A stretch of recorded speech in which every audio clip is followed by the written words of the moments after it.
us and more towards China. And so there's that. The other Well, half, which I feel like isn't I've been Russia wrong. Conflating working? too many things. Isn't Russia working with China against the Ukraine? Yes.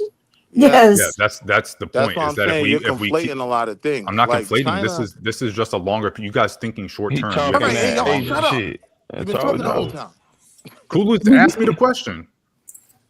I'm just saying you're conflating like China's involvement in this conflict at all. When it comes to something like Saudi Arabia, you got to understand Saudi Arabia's arch enemy is Iran. So they don't care what you do to Iran.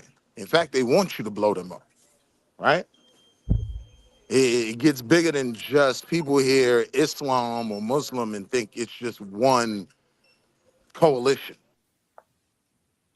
So you went from Bahrain, Qatar, all in these other countries in the Gulf area, not wanting the U.S. to Correct. do this, to now turning it back to Saudi Arabia and their bloc are arch nemesis of Iran, and probably support it. You have to pick a side here. Second, them supporting it is different than them willing to use their own fighter jets, their own personnel, their own assets to strike Iran, which is what Israel is willing to do for obvious reasons. And that is the difference. Saudi Arabia can come out and say that, they might not come out and say anything. They can do whatever. They're not willing to use their personnel and assets to strike Iran, and Israel is. That was the difference between them. It seems like the only country that is winning in this situation is China, man, because they're just seeing all of our methods. We're wasting our resources here back home. Shit ain't getting better, right? And we're just slowly just weakening ourselves over time while they're just getting stronger, building themselves up, like is what it seems like. I agree that, it only time will tell about whether what we've done is beneficial or not, and the future conflict with potential future. I don't think this Trump administration would defend Taiwan, but and the containment strategy of China, I should say, and potential future conflict. But China, it's not like China's ally, or not China's ally. It's not like China's neighbors like China. They've made enemies and adversaries out of every neighbor they have, literally every neighbor. Even when the Philippines were moving outside of U.S. influence, this was, I think, during Trump's sometime between 2016 and 2022, they started moving outside of U.S. influence. And then what did China do? Well, they started flexing their muscle and spraying them with, water hoses and stuff on boats and stuff. And it pushed the Philippines right back into our influence. Now they're integrating more with us than before. Vietnam, in the past 5 or so years under Biden administration, they made us a strategic, I don't remember what it was, but it was something, it was the highest designation we've had since before the Vietnam War. So India and China have constant border conflicts. That's the area where I think that the administration has done completely terrible on. I thought that they would be more willing to woo India and compromise with them and stuff like that, because they need India, especially on the manpower front, to counter and contain China. And they've just completely threw that out the window, it seems. So I feel like I was wrong about that. Or maybe I was still right, but they're, Trump's ego got in the way. So I would say that most of our allies in Europe, right, they, if not disavow what Israel doing to Palestine, right? And just before the bombing happened, I think a couple of days ago, U.S. asked the UK to go in their airspace to strike Iran, and they declined. So, it seems like we're slowly pushing away allies more so than we're actually gaining allies. And it seems like over time, China's just observing everything, and then wherever we're, causing disdain, they're coming up right behind us, say, "Hey, man, we can help you out with this or that." Just for example, is China and Canada just almost had a trade deal with EV vehicles before Trump, said what he said and threatened Canada. So it's like it seems like we're slowly doing worse. But like I said, I could be wrong. But if this is about resources, I'm all for it. Just don't lie to us and say this is about nukes or this is about any other reason. Just say, hey, if we want what they have, and we got to do it this way. Cool, I'm on board. But just don't lie to us and say this is about nuclear weapons and what's going on with the citizens and all the different stuff that they try to put into it. Yeah, I mean, I agree with you to a certain extent regarding pushing away our allies. That's been, I'm not a fan of Trump or most of his foreign policy decisions and stuff. If we didn't have him threatening to invade Canada and Greenland and isolating our allies, I don't think that anybody could argue that this is a good thing. But to your point, when you're looking at it, not necessarily in a vacuum, but in a wider picture, with us pushing away our allies and doing this, then it starts getting a little bit more muddy when he could just stop doing that other dumb shit, and we'd be Gucci. We'd be, Exactly. we'd be looking at a new era of American dominance, but we can't get there because we have an idiot in power. So yeah, I mean, I agree with you to a certain extent, but again, only time will tell. Right now, people feel like that his branch. I feel like his branch feel like, hey, this is the time where we need to start bullying people because they don't really have anywhere else to turn, and if they try to turn to China, we'll bully them some more and make them stop. So I don't agree with the the path that's being taken. But Do you think that his base is going to be fractured now? Because I know a lot of his base, like the Dave Smiths, the Tucker Carlsons, and everything like that, Candace, they don't want to go with they don't want strikes on Iran or go to war with Iran. So do you think this helps him with his base, or does it actually hurts him when it comes to midterms and the presidential election? In a I don't know, objective world or something like that, you would think that would hurt him, and it does hurt him right now. But we will see what happens when midterms come. I don't think he has any issue with doing whatever he can to stay in power. And we're seeing that with what he's trying to do with the election. The executive order that says everybody has to re-register for the election, and then it's the government you have to use a passport or this, that, and the other, and it's the government being the one that issues it, and he's just gonna, and he controls the government. So it's like at that point he's deciding who gets to vote. And then he's constantly mentioned, oh, I'm gonna run for a third term, or that, oh, if we're at war, we can't really hold elections, even though that's never happened in the history of the U.S. War of 1812, the Civil War, Vietnam, Iraq, all these wars.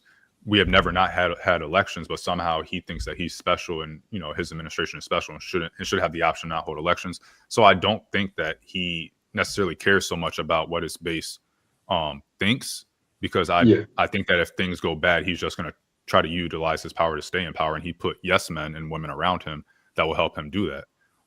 So yeah, it does hurt him. It does fracture him. I see a lot of people on Instagram that were supporting him coming out, speaking vehemently against him, and I'm happy for that. It's better late than never. Usually it's about the Epstein stuff, not the other, crazy shit and dumb shit he's done.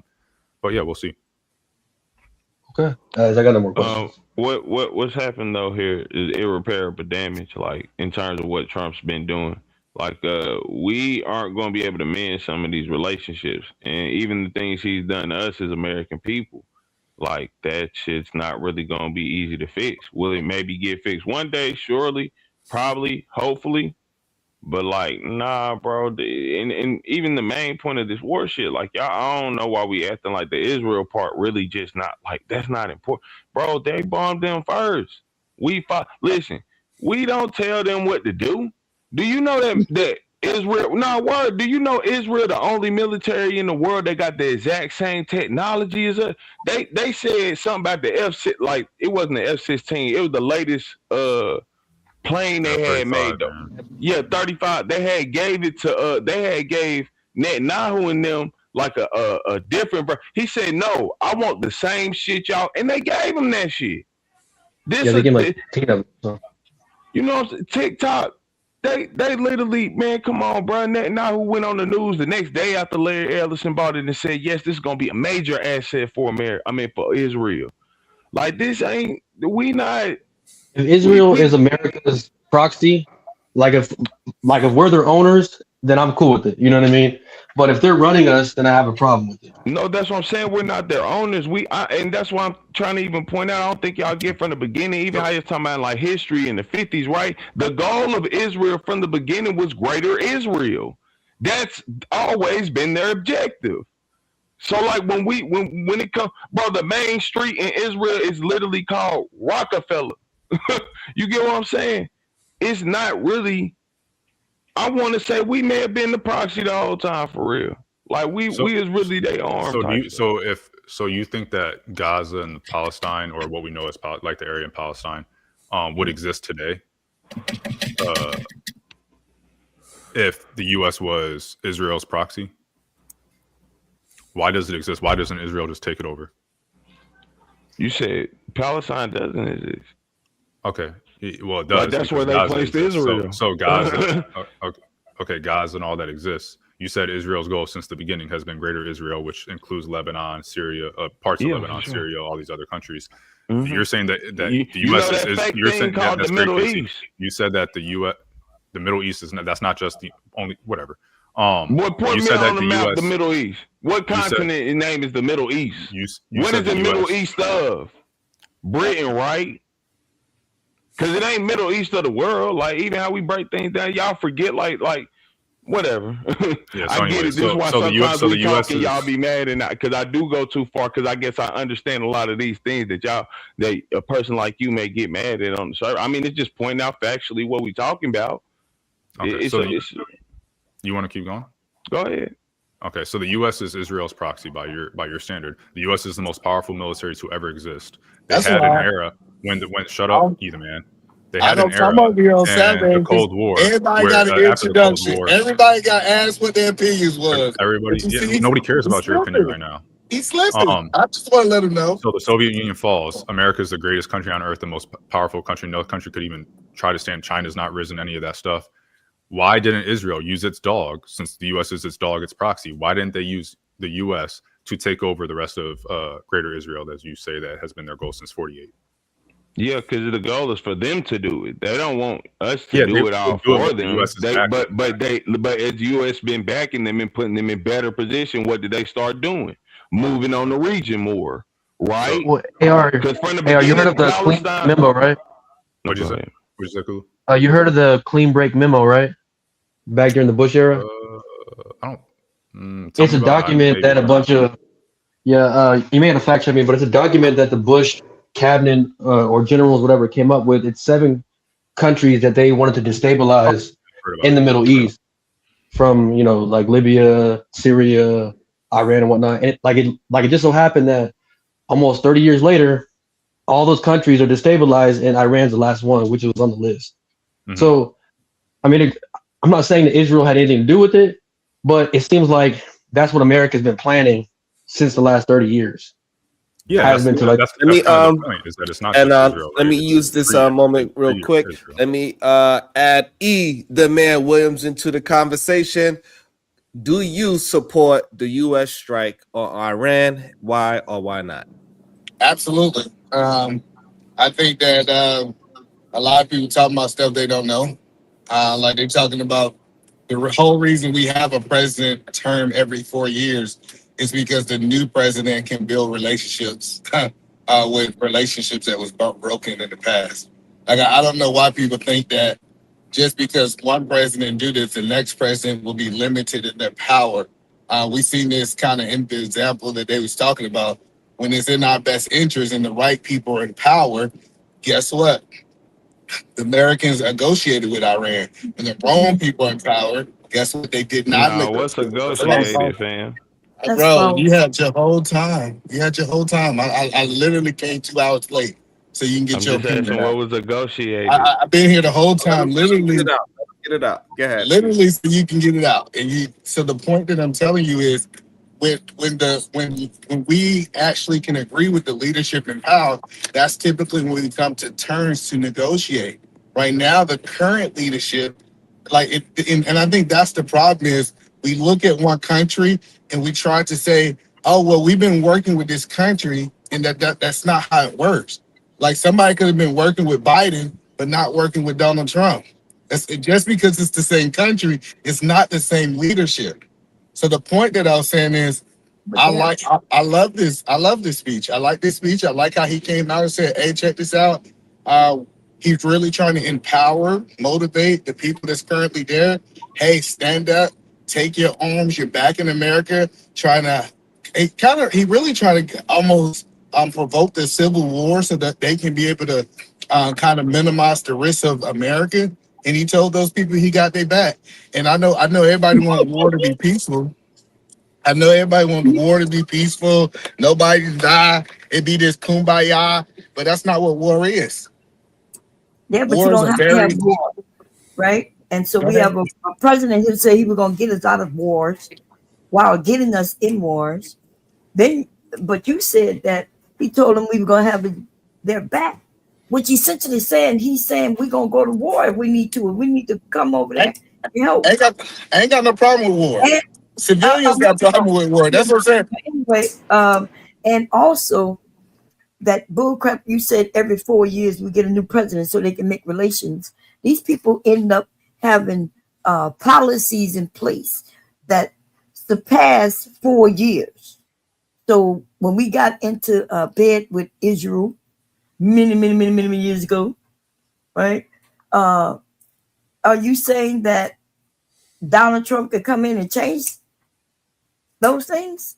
Because he's actually giving them exactly what they want and letting them wild out, like somebody else said up here. He's letting them crash out and telling them we're going to have your back. Yeah, I think, well, I look at it different, and I got a different space take on it. Everybody looks at America as being Israel dog, and I think Israel is America's dog. I see it vice versa. I think that America is the puppet master in this whole thing. I don't think Israel is moving without the agreement of America. I don't care. So I think America is very involved in this, in most of these situations going on in the world, and y'all think they are. No, I agree with you. We have a handshake type of relationship, but what is America getting out of this deal right now? What will we get out of this war? I feel like when you're the big dog on campus, you have a responsibility of security of the whole world. And I know some people might. I know The some whole people world. might. So are we having Yes. war in this world in which you think we supposed? So you said protection of the whole world. So Yeah, like why are we letting them go to war then? no. What I'm saying is, when you are the most powerful country in the world, you can't just let things happen throughout the whole world. You have an obligation. Now, I get that some people might disagree and say, hey, we should just let people do whatever they want. We should let people enslave people. We should let people do whatever they want.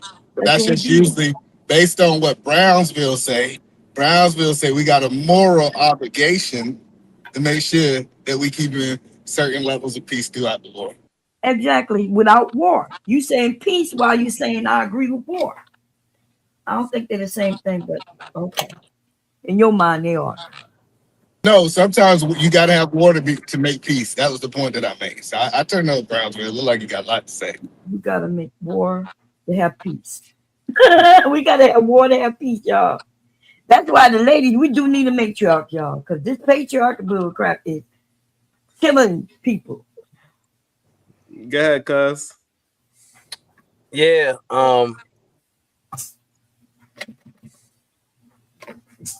Damn. I think he just got a phone call. You see how that works? You see, God is always on my side. He will always do it. I don't know. Bob So looking you up. E, did you agree with the Ukraine war? Did you agree with U.S. helping out Ukraine? I think I agree. U.S. is always going to side in what's best for their interests.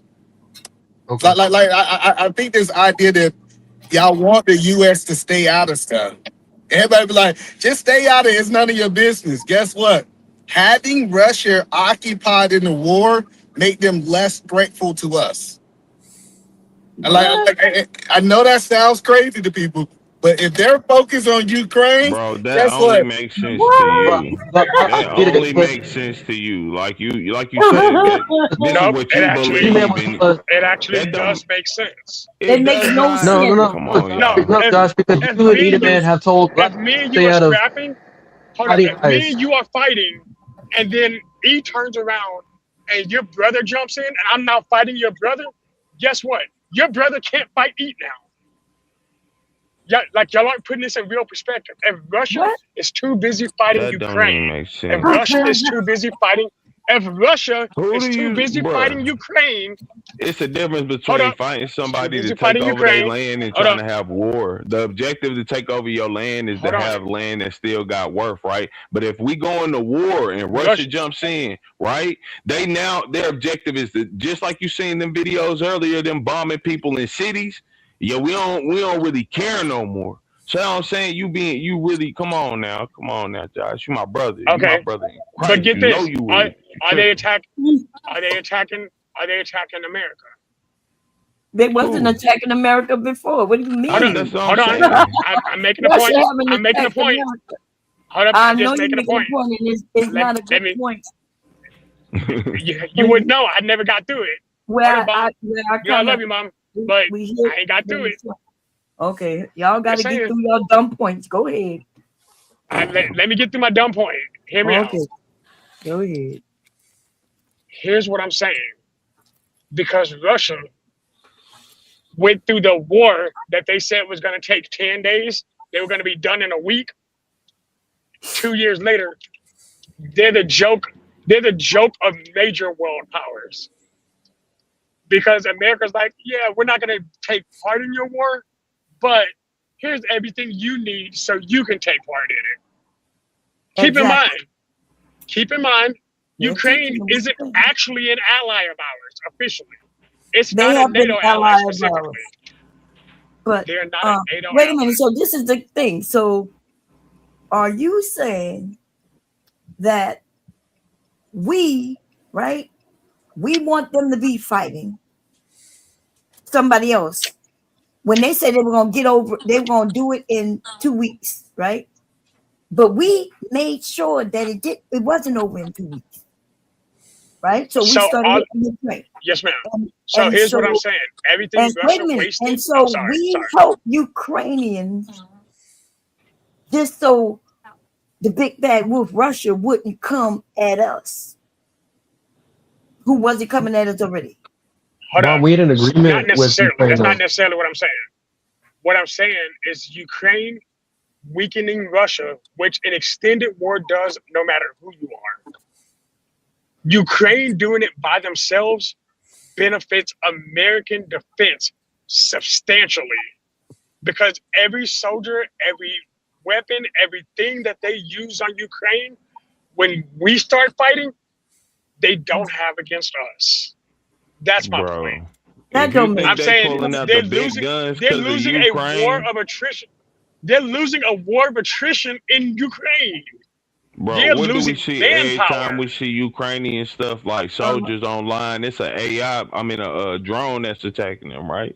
Like a manless where's that drone coming from? They not really even sending in people from Russia. Yeah, take that easy peasy technology. That's what I'm saying. Y'all really talking about war, like world war, because this is what y'all don't understand. You have no idea what you're talking about. KT, you have no idea what you're talking about. KT, before we finish. He said before you finish that fight, hold up. He said that it's not people on the ground fighting. KT, right, KT. No, I'm not saying that. I'm saying they not saying most of their major work isn't being done by people anymore. You right at first they did, and they lost a lot of people, right? And they realized like, they still dying out there. KT, before we finish this conversation, I want you to actually look at the amount of Russian soldiers killed. I want you to understand. It's a very specific question. Russian soldiers killed versus Ukrainians killed. And you'll understand why I'm making the point that I'm making. Because I'm telling you, the statement you just made is not accurate. And I say that because you can actually look it up. So they saying hold up, did they not cut down sending as much troops? Because y'all know, like, come on, it's a war. They got to send some troops. Yes, they I'm did. just saying, they cut down, and that's what I'm pointing out. At first they did, and I said that already, right? At first they did send them in, then they realized like, oh, we maybe really can't. You know what I'm saying? We're taking L's.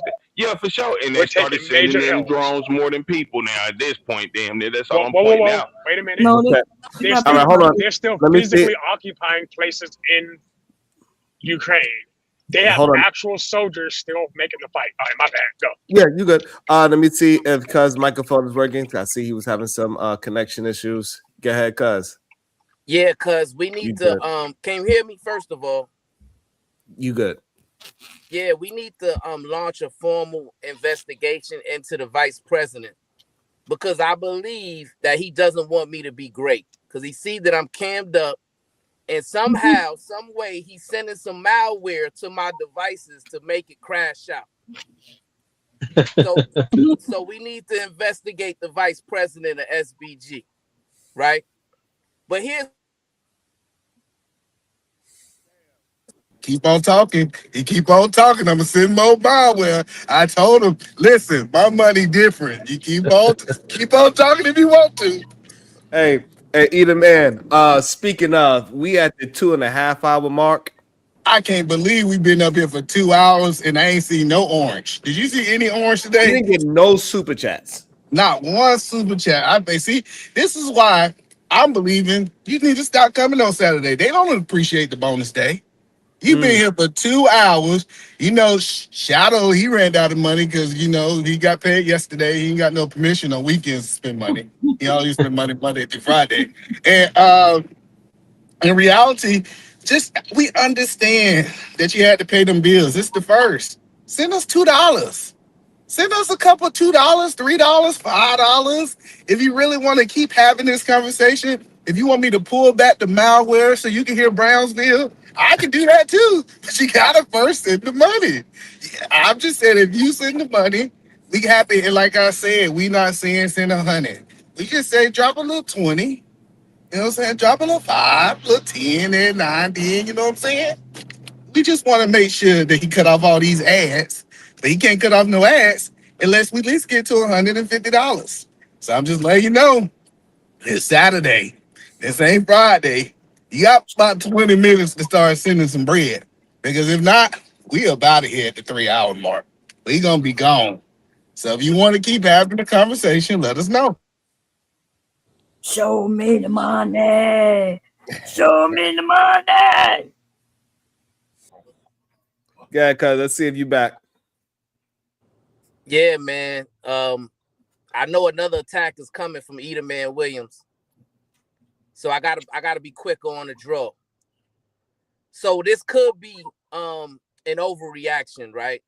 Because I believe that there's a possibility that this is a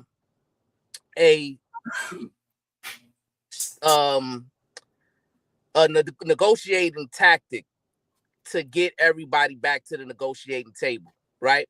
Because we seen this happen last year in June. You know, they call it the 12 days of war, where you know, ballistic and cruise missiles was exchanged between Iran, the US, and Israel, right? And then next thing you know, they went back to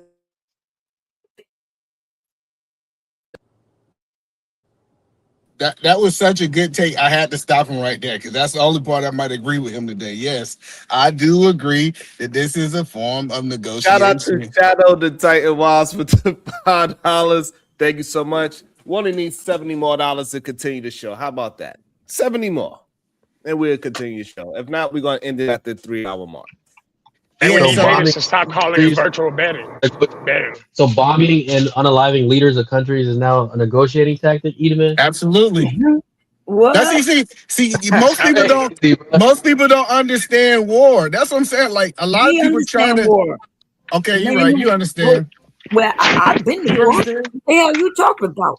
I'm telling you, Brownsville is right. That's what I'm telling you.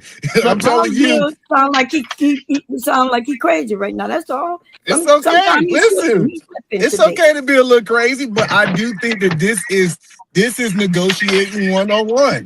But man, hey, check this out. You don't want to answer my phone calls. I'm gonna send a couple rounds your way, and then guess what? For some reason, now the phone works. That's crazy. No, but it happened already, Kulu. Back in June, right? The 12 days of war. They was firing at each other, and everybody thought it was gonna lead to a full escalation of war. But then next thing you know, they went back to the negotiating table, right? Yeah. So what I'm saying is there's a good possibility that this is just a repeated effort to that end. At least that's my hope. Okay, well, think about that. So they wasn't fighting, right? Right. So they start the fight so they can negotiate not to fight no more. Right. Right. And ladies, like I said, we need a matriarchy because these patriarchy men will kill us. See, that's goofy logic, though. Like, y'all don't even... Go ahead. I mean, I just think it's best that Black Americans just let these Habibis get cooked. These Middle Eastern, Black Americans don't booty clap for the Habibis. Oh my God.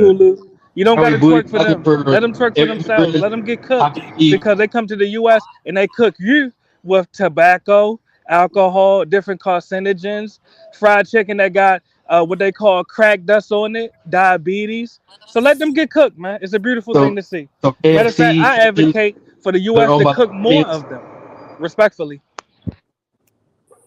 Yeah, that's crazy, man. But just real quick, right? We already had an agreement. Trump ripped it up. If somebody responding to me, I can't hear you. I'm gonna drop down and come back. But thanks for having me. Then fast forward to 6 months ago, like Brownsville was talking about, right? The 12-day war. They strike them and then bring it back to the negotiating table. Did a deal occur? Because to my knowledge, a deal didn't occur.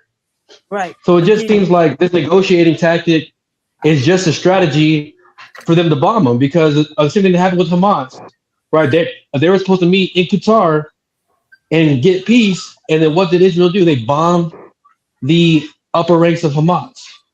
So I don't think that this is about getting a deal done, because even 6 months ago, they were talking about regime change. That's what Bibi was talking about. That's what Trump was talking about 6 months, 8 months ago. So this has always been about changing the regime that's in the government power in Iran. Like, it's not about negotiating. So I just want to make sure I understand you, Kulu. That's Kulu, right? So Kulu, Yes, sir.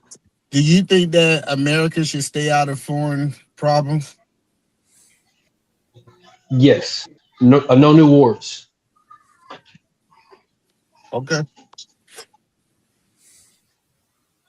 Yes, I believe that we should. But if our government's going to be honest, but hey, man, we need the oil. Hey, man, we need these rare earth minerals. Then we got to do this. Then I'm for that, because that's for the best interest for us, right? But for us to do it for other reasons, to help out other countries or whatever reason that they're stating, is, to me, isn't a good enough reason for us to potentially cause like American soldiers to be killed. Well, hold on. I want to understand, because I'm trying to make sure you have the same level of train of thoughts. So if a woman's getting assaulted on the street in Brownsville, do you think he should get intervene? What? Is that the same? Wait, yeah. I don't know the same thing. But to answer, So you saying Iran is the woman in that hypothetical? I asked the question to Kulu to see if his train of thought is the same. If a woman's getting assaulted on the street in Brownsville, walk by, or you, for example, walk by, should you intervene and mind your own business, or since you are a higher power, you should intervene? Kulu. And I answer that. Hold on, I want Kulu to answer. I thought you said, "Oh, you." My bad. You might not have been talking to me. Go ahead. Or Brownsville will probably intervene. I just want to know his train of thought, Kulu. Yes. I'm probably going to intervene. Amir Brownsville will probably intervene in that. So that's the point, is if America is the higher the power when things are going wrong in the world, why do you think they should not intervene? Like, why do your mindset change when it comes to we ain't no higher power. We is not. Man, What are you talking about? Like, are you talking about superpower, or are you talking about like a morally ground higher power? Because we're not like you're saying that like we're I'm saying like people and we care about the world, so we must save them from themselves. You sound crazy. Y'all out here sounding weird. Like y'all be glazing. Y'all be glazing on the highest levels I've ever seen. It's nasty work. And even respectfully, I don't even know why you asked Kulo this, because he's going to twerk for the Iranians. You already know that. I'm not. I don't want no death, man, to happen. And I don't think that we should be intervening in what Iran is doing unless it's for resources. Like, unless it's for like resources. But if it's for, because they don't want a nuclear bomb, China's our biggest adversary, and they got multiple nuclear bombs. But that's Kulu. I don't think you understand what you're saying, because it said, hey, you know what? I shouldn't intervene with a woman getting attacked on the street unless I can get some resources from her. I'm telling you, the take that you're saying is crazy talk. And by the way, hold on, Kulu, we got 15 minutes. I'm telling y'all think he playing tonight. I can see it in his eyebrows. Listen, I'm telling you, he got 14 minutes to send this money. What we need, $70, President? We need $60. $60. I'm telling y'all think y'all having a good conversation. You could be talking to yourself in 15 minutes. And that's between 120 people, by the way. Hey, that's $2 a person. Don't think the other person's going to do it. Y'all got to do it. Y'all got to do it yourselves. You know what I'm saying? Like, it's crazy, but it is what it is. Okay, you comparing a woman to Iran, that's just not comparable, bro. Like that's just not comparable. But I get your line of thinking. Not only that, but we didn't even get to 100 likes, by the way. That's crazy as well. We didn't even get 100 likes. Dang, if you ain't gonna pay, you at least can like the video and share it. That's the least you can do.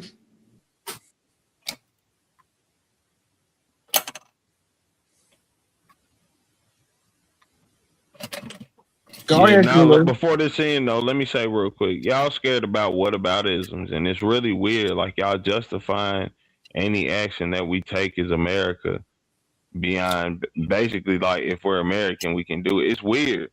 Like it's okay to say like, nah, this right and this wrong. And in this case, y'all just keep. I'm not gonna let up on that joint. This is about Israel. This is not about us. I ain't even gonna get in the argument of who's the proxy to who, right? But this here personally, they made an action. Even when you talking about the 12-day war, that was between Israel and Iran. Like this isn't. What the heck, bro? We ain't got nothing to do with this. We got listen. If y'all, I don't get how y'all, cause y'all, everybody up here who in agreement with this now is the same group saying America first, just weeks ago, and I thought that was about staying out of wars and stuff, cause it's supposed to be about America. Like, who cares about what y'all got going on? We gotta fix ourselves.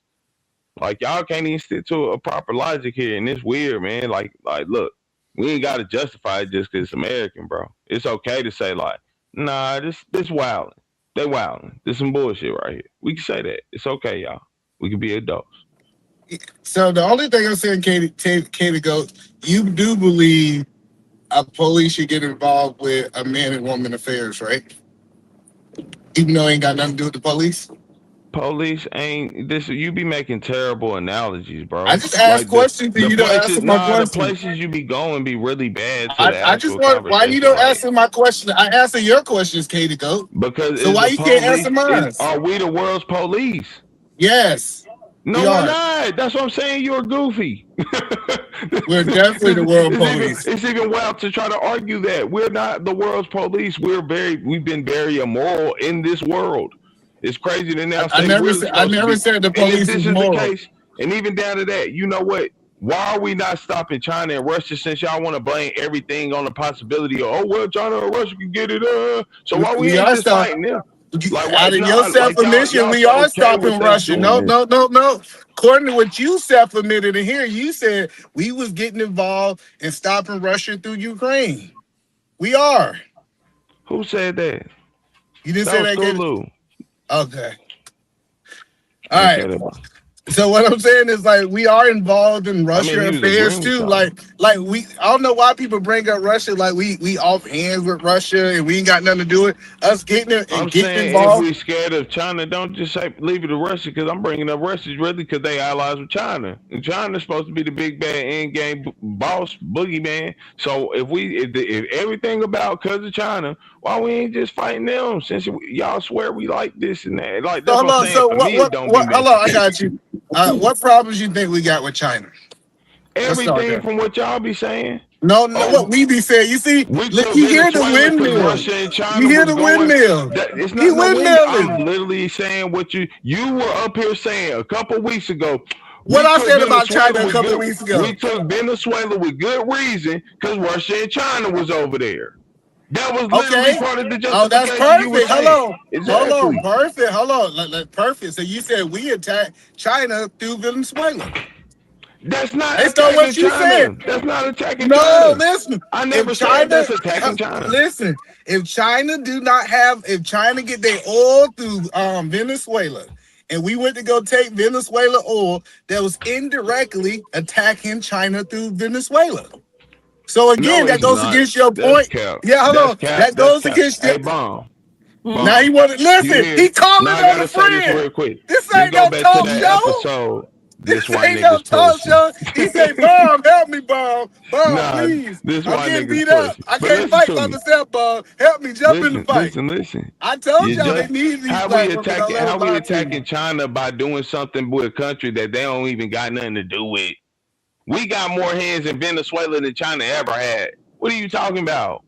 You see You know how what I'm he's saying? jumping all over the You'll place. pull a Listen, scary tactic and he justification because that's what jumping they from told left you, to and right. you just agree with it. I'm Like y'all literally some real breaking down y'all would his be All right, defeated. one at a argument. time, y'all. I'm One at a just doing time. my job. Go ahead, KT. Finish up your thoughts so Eden Man can respond and we can read these super chats and keep the show going. Let's I keep agree. it going. It just feel We're doing good. Thanks. I believe that people want to continue to hear the show. PhD, are you there?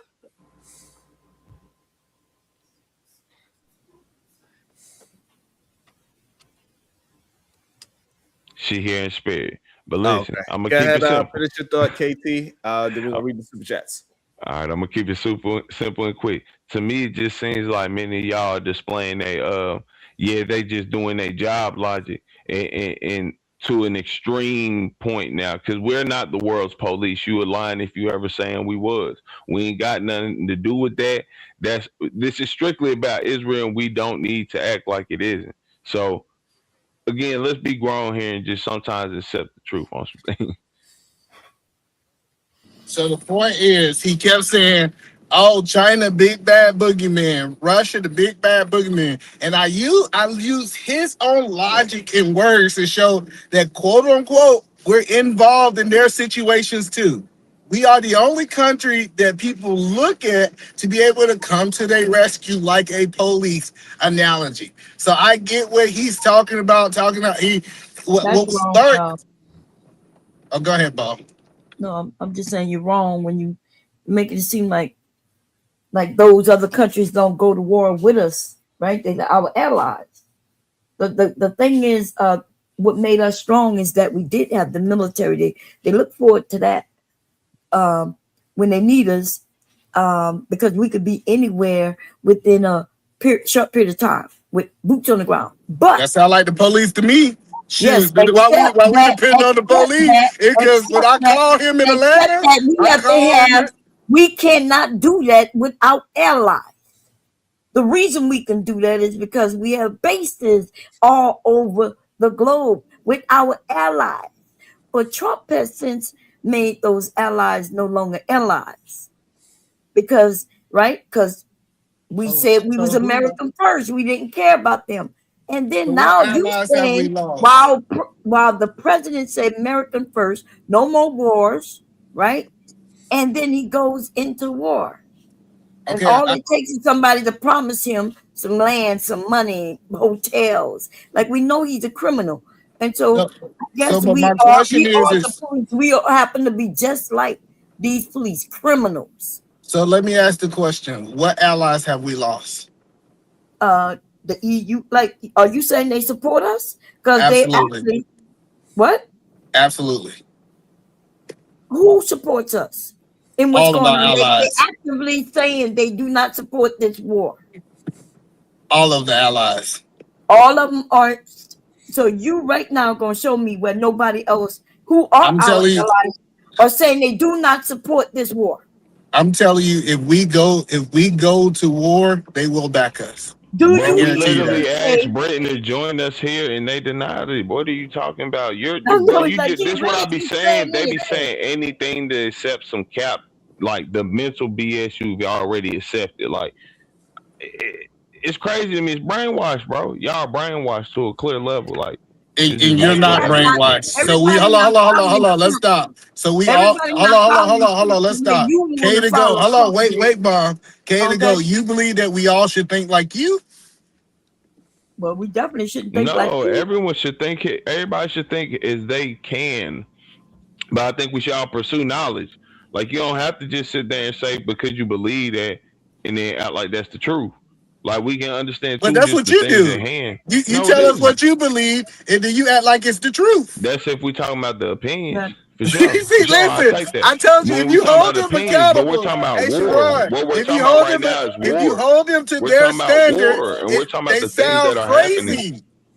They literally sound crazy. Different conversations have different topics. Some things we're talking about are opinion pieces, right? And what we're talking about right now is the war. Right. Now, have you been giving your opinion are you today? saying that people are saying that they're going to support us because they're actually saying they're not going to support us? They do not support it. So the question that I'm asking, hold on, K to go. Have you been giving your opinion today? Yeah, from the beginning, Sharon asked, "Do you support the war?" That's an opinion, and then I get into why, and these It's still your present some opinion. facts. This No, ain't that's not. now. Listen. If we're talking about but like I said, this right here is fact, bro. That our allies have not supported the decision that we made. That's not an opinion. And that's what I'm saying. It's facts there, but you sitting there acting like, no, our allies have supported us, and if we go to No, war, I they did gonna not follow see us. it. Maybe you got a hearing You problem. literally said I said that. no. Let me tell you what I said again. I said if we go to war, they will back us.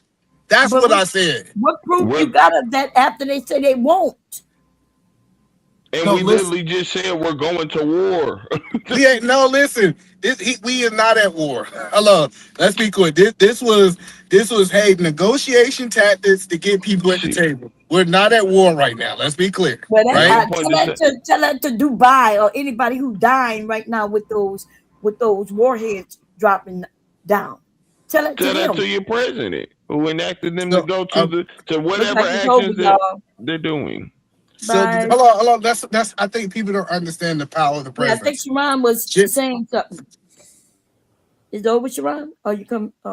Shout out to American Tradesman with the 199. He says on GP. Thank you so much, ATM.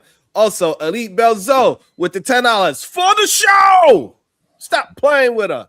Thank you so much. Also, Cloudhouse ENT with the 10 ball. Some people should only be allowed to talk on DNP topics, KT. I mean, they didn't have that. I'm sorry. I overread it. All right. Most other panel can only talk on the surface level of things, and that's okay. Also, on the Cash App, it says, hold on.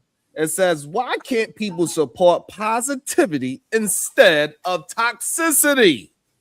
Sheesh. Also, on the Cash App, it says, for the show, in the clouds, dealing with this God damn it. And so we know when we get a certain amount over, since we've been so productive, let me give you a little bit of nonsense.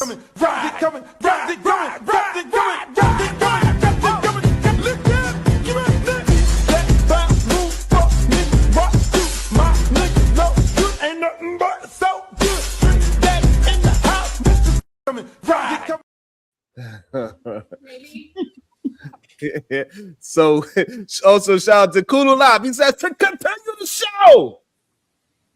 Shout out to y'all standing up and saying, hey, no, we enjoy productivity conversations. I told you they was gonna stand on business. You thought you was going to the park? Nah, you stayed here, friend. You thought you was getting up out of here? You stayed here, friend.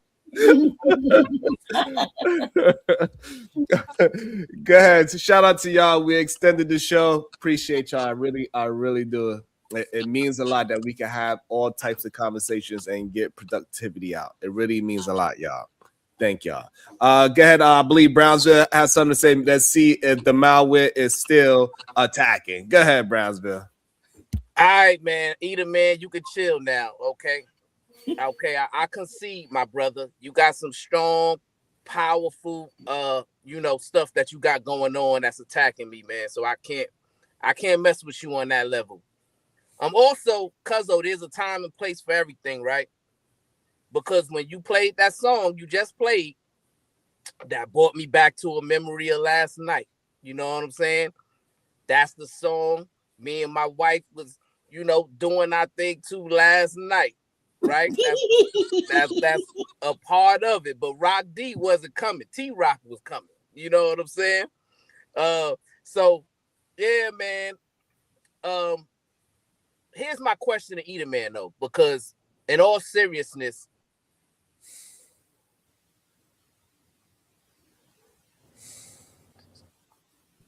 It's because he said my name. I told him to leave my name out. He could have made whatever statement he wanted to make sure of. And he said he had to say my name.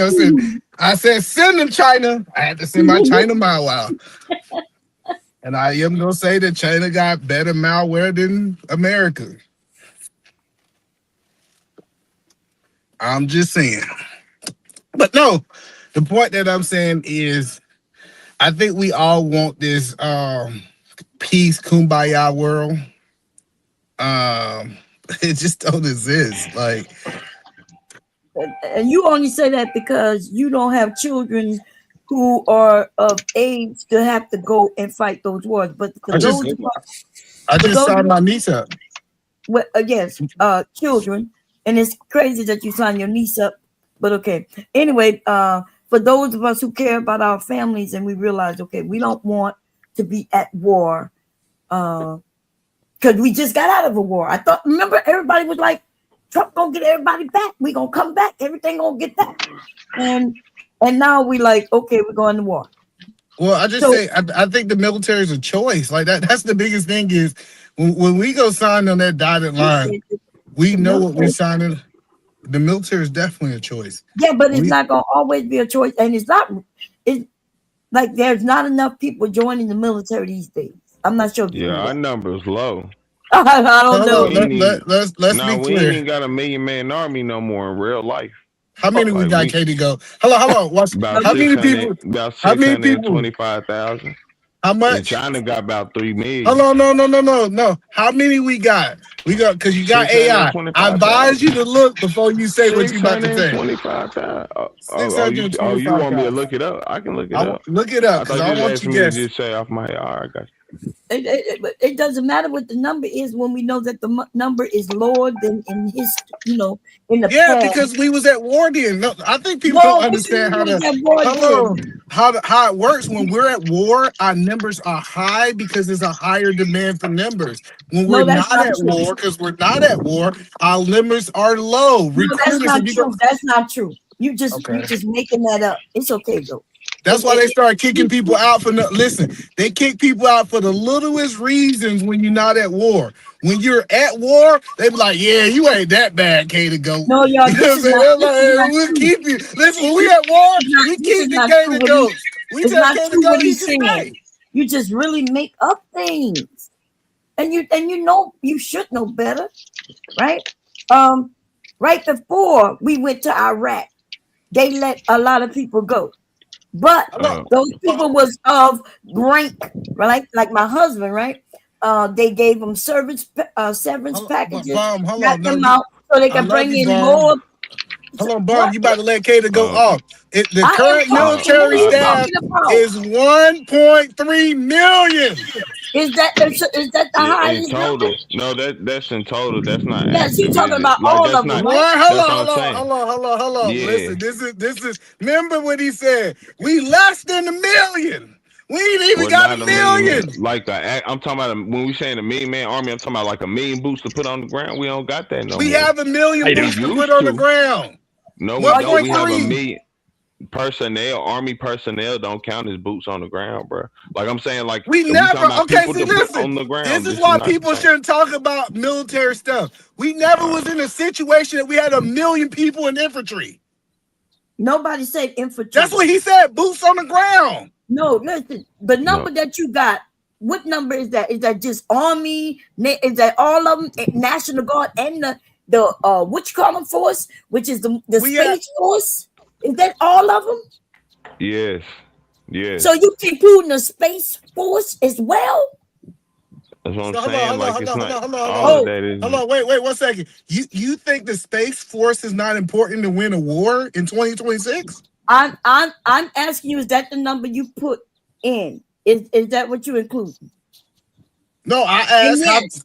And yes, I'm saying the Space Force is not going to be boots on the ground.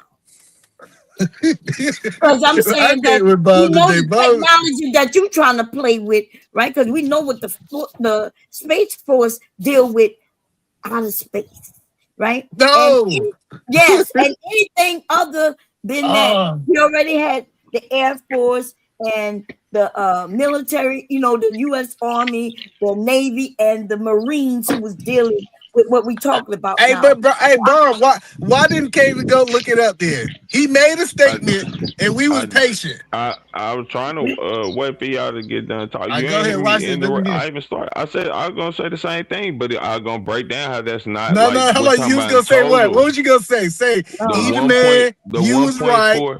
Listen, No, Eden Man say the Eden Man. 1.4 is including like No, you Mom gotta just start said, like it's this. No, including all. Eden Man, you was right. I'm talking about a subject I have no clue in, and I misspoke.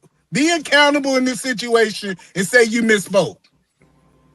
I ain't even gonna lie. That's how you know it said a child. Like, I guess I ain't Oh, gonna. now child, like, listen. No, you misspoke in real time, and you I even. did I not. let you fact check It's yourself. all. It's listen. That's I let you fact check yourself. All right, Be brother. accountable, man. You can do it, bro. You can do it. Listen, you weird can Okay, how hold do on, it. y'all. Hold you're on. saying the So this same way, thing we can just get it clear because we just all right. As mid of 2025, the U.S. military have approximately 1.3 to 1.4 million active duty personnel. When including the reserves, the total force strength is over 2.1 million. With the U.S. Army having the largest branch share at nearly 450K. Right, 450. And do Hold you on, see? but no, we gonna hold K to go. Oh, Brownsville been working on me to hold me accountable in this space. So I'm trying to listen to my senior. Hold on, no, Bomb Cherry. I want K to go. Hold on, no, because he. No, y'all not the only two people up I know, but it's okay. I promise you, I'm gonna let you get in there. K to go. So I don't know Bomb what's Cherry. going on. No, don't cape for him. Take off your cape for 1 second. I'm not speaking for him. I'm speaking I'll for speak, myself. but I just want to understand. K to go. I asked you a Say question. I misspoke. No, listen, we gotta have this accountability, right? We gotta have it in this space at this point because I strongly dislike when people speak on military stuff and ain't got no idea what they talking about. So K to go. Say, hey man, I was wrong. I misspoke. I was guessing. I should have did my research before I spoke. But I actually gonna learn from my ways. I'm gonna turn from my rim ways, and I'm gonna start making sure that I do my research correctly before I start speaking on stuff I don't know. Go ahead, K to go. You got the flow. Man, first of all, it's weird that you just calling somebody the rim bros and stuff. You be looking wildly suspectual on camera every day. Like you got real feminine poses and actions, you know what I'm saying? You never mind. That's neither here nor there. My main thing is, sir, as I said from the beginning, I'm talking about boots on the ground before you even made that explanation. And guess what? When you said the 1.3 to 4, I literally said no, I agree. I looked that up and it's saying the same thing Bomb was saying. That's why it's not even a defense thing. This is what you get what I'm saying. Yeah, that's how many we have in total. But all of those people are not personnel that will be boots on the ground actually making decisions, and this doesn't mean infantry. Like I'm just saying, am I incorrect on that? But that have never been the case in the military. That the whole we never had. Hold on. We have. Hold on. No, this is important. I keep listening. I don't know. Right, Bob. It's your turn. Okay, it's your turn, Bob. You're right. You know, it originally, the statement was originally that they're less military personnel than before. That is down. Recruitment is down. And then y'all went into numbers. So can we get back on? So go look it up. Is the numbers down? So that means KT will be right. Now I know he's not right. He said that our current armed force. Hold on. Let me see what he said. He said our current armed force is 675,000. That's what he said. Is it down? No, you having a different argument, and I'm okay with having that argument. The original argument. Listen, since you want to change it, the original comment that I think I'm the one who made it. So you can't tell me what I said, that the military recruitment is down, the enlistment is down. Now KT did bring in a number less than 1 million, and he's right if he's referring to. When we can say boots on the ground, we know that's usually, for the most part, going to be the Army. Right? They're the largest. That's the group that goes and put their boots on the ground in large numbers. So not the Marines? No, the Marines go, but they are small. And if they're small, then we know that it's the Army. Yeah, and we know that. Okay, what you mean it's not the Marines? The Navy is in the water doing their thing. The Marines go and do the special forces thing. They special. Oh my God, this is crazy. This is crazy. This is crazy. You're right. I'm going to yell out this conversation. Thank you for having me. Listen, thank you for having Now me. he want to play like. Well, No, look at you them just said the numbers. Marines do the special forces stuff. What are you talking about? I did say that. What do you You know right. that they, Brownsville, now we're oh my done. I'm gonna God. let you finish this conversation. You Now right, here Bob. this. Cater Look at go him. right that we only got a certain Just as amount of people. feminine as he could be. Look at him, y'all. That's cool. That's cool. Ooh, I don't I'm think she glad you means. feel that way. I don't Yeah, think she you the means one. literal You special look. You forces. making insults, right? You like, oh look, oh Oh, my he left. God, I can't believe it. Oh my God, look, I'm gotta go. Oh gee, and then when I make a comment back, so are you? So we do have military people up here. We have. Is not the Army. Aren't they the largest group that put their boots on the ground? Yeah, the Army is the largest branch and that puts boots on the ground. That's right. The So the the way Marines, he the did Marines, the Marines puts boots on the ground as well. They're actually usually in a ground invasion, the Marines are first. First in, last out. are they the largest group? I mean, like I said that, right? Remember when I said No, they're not the largest group. Okay, so that's They're not the what largest was group, but stated. And then when I mentioned the Marines, I said yes, they the special forces. They go in and do the specialty things. And then he like, oh my God, so they really get their boots on the ground, but they're not the largest group, like what was stated. That's all. But they're also not the. well, They not so even. at They each I think not the even branch. issue was half that Hold you're on calling one it the second. special Hold on one forces. second. Hold That's on one right. second. Hold on one second. So each branch has their own special forces, right? So the Marines have their recon, right? The Navy have their SEALs, right? And the Army have their special forces, Rangers. Green Berets, Rangers, Rangers, et cetera, aerosol. right? Yeah, we know. So each branch has their own particular group of special forces, but both the Army and the Marines are usually putting boots on the ground. Now, that's the issue, and that's my concern going forward, right? Because if it's just going to be calculated strikes, then that's okay. But if these calculated strikes leads to a full on Damn, he keep knocking off. I swear he ain't shit. How you doing, John? Can y'all hear me? Am I back? How you doing? Oh yeah, Yeah, we you can back. hear you. Yeah, you back. We can hear you.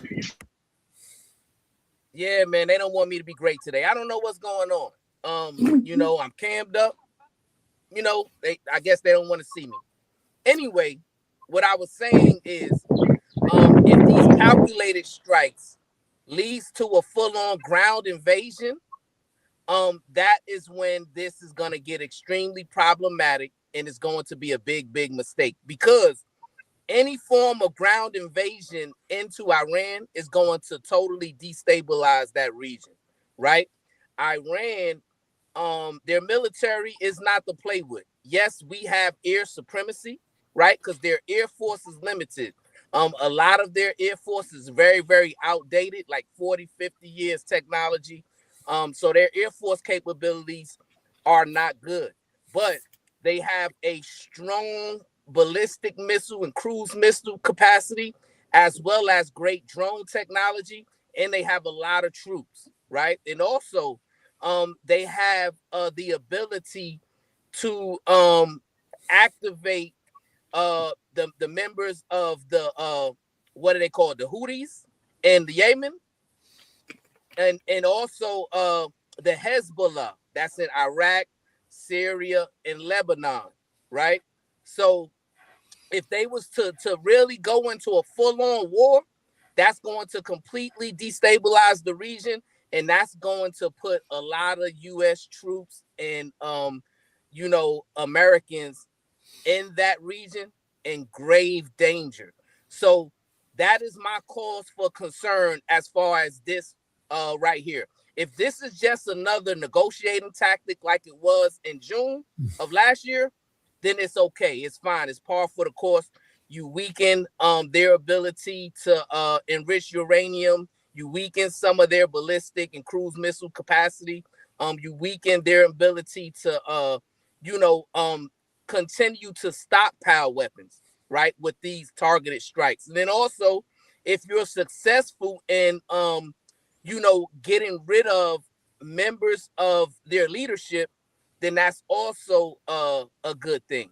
But if this leads to boots on the ground, that's going to be a big mistake, and I do not support that, and I hope most reasonable Americans will not support that, because probably all of us at least know people that's in the military right now, and some of us might have family members and close friends in the military, and we don't want to put them in danger where they don't really need to be for this type of situation here. So like I said, I was involved in the initial ground invasion in Iraq in 2003. And to this day, I believe that we went in under false pretenses. And, we lost too many service members as a result.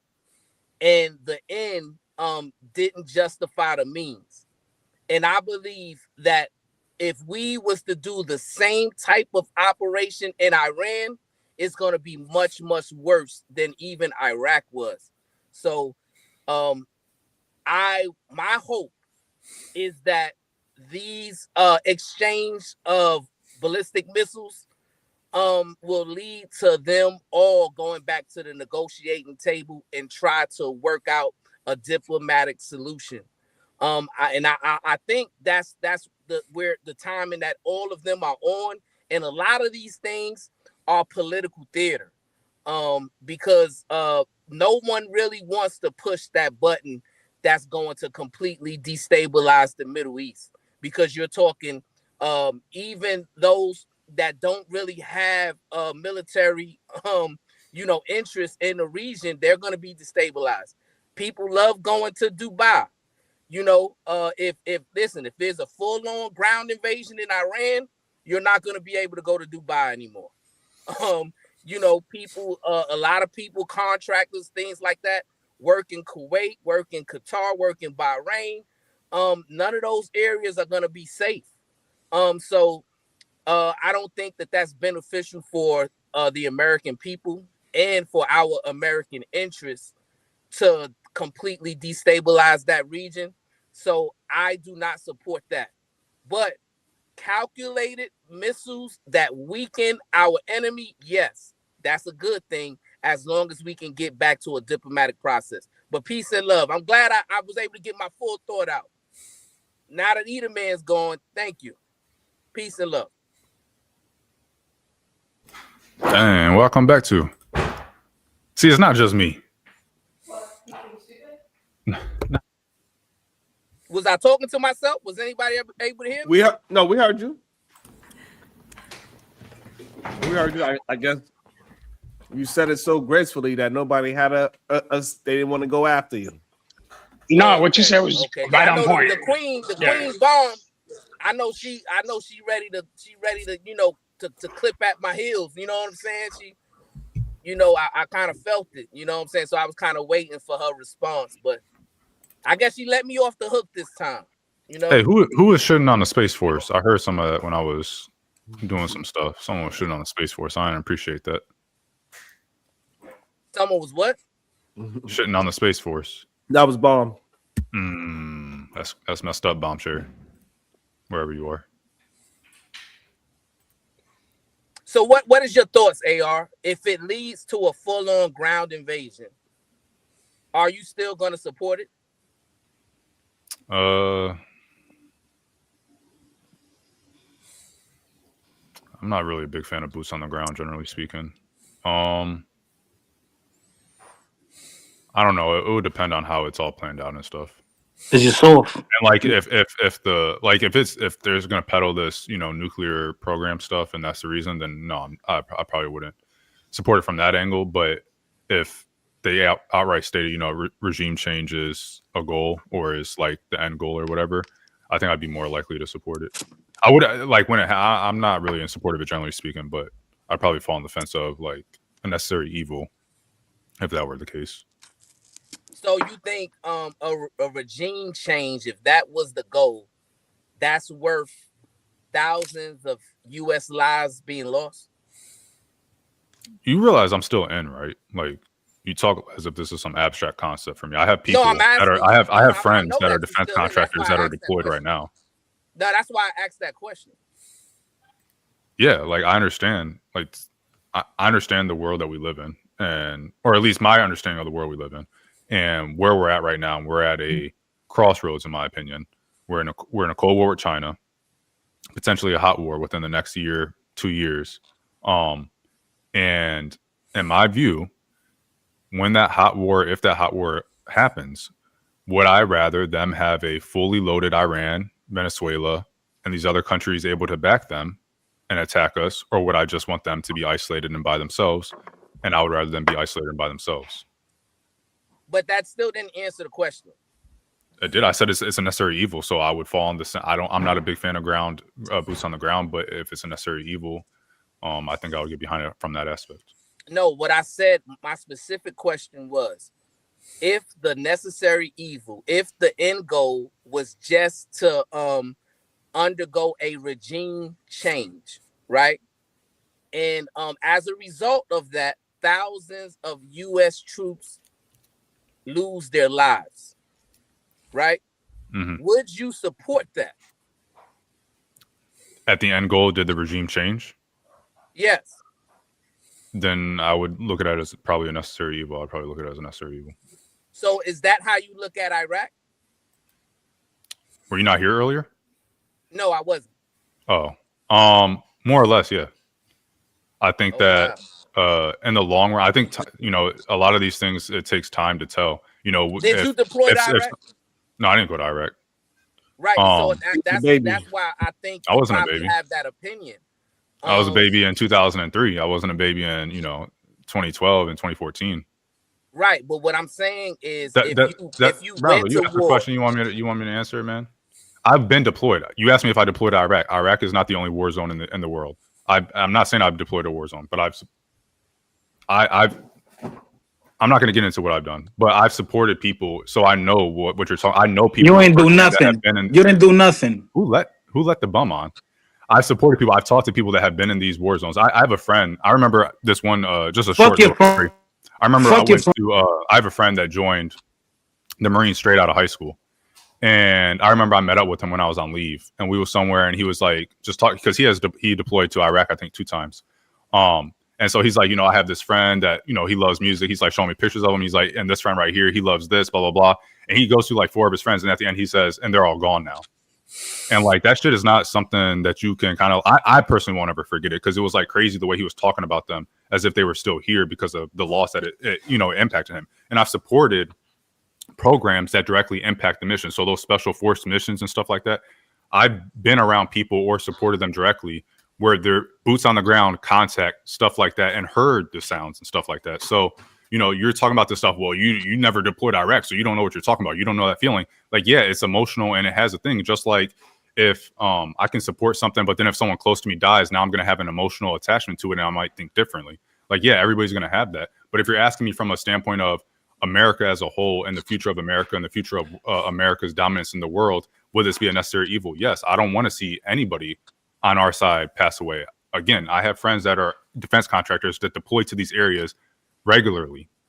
And yeah, it's going to be upsetting if something happens to them, and I don't want anything to happen to them. But from a bigger picture standpoint, not just you or these few thousand, like we signed the dotted line voluntarily. We say the oath. We know what we're getting into. I knew what I was getting into when I deployed. I know what I'm still into, and I'm in the reserves. So like, yeah, it is what it is. Like, we have goals that we're trying to reach. Depending on how those goals are, how the execution of getting to those goals depends on whether I was supported or not. So let me ask you this question, right? In terms of the Iraq war, so how did removing Saddam Hussein's regime, Hussein Qusay, Hussein Chemical Ali, and all those boys, how did removing that regime help us militarily? And did it give us a strategic advantage in the region, in your opinion? I think it has given us a strategic advantage in the region. We have bases there now. We didn't have bases prior to the invasion of Iraq. We have one base. We have there, right? Okay, so sure, we have whatever it says online. We have that in Iraq. But the problem is, all right. Do you want me to answer or no? But it's still, Iraq is still destabilized, right? There's still a lot of terrorist organizations that maintain most of the control of the country.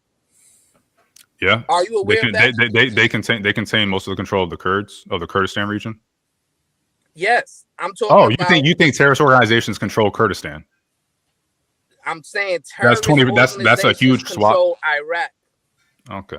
So you don't seem to understand Iraq because Iraq is very divvied up, and terrorists can control.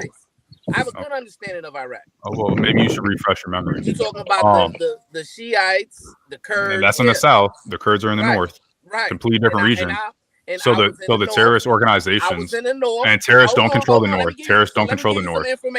No, you don't have to give me anything. You asked the question. I'm giving you an answer. In Mosul, right? Mosul, that was Kurdish territory. I was also in the south, and I was also in the central region, right? So I was all through Iraq twice. I was deployed there twice.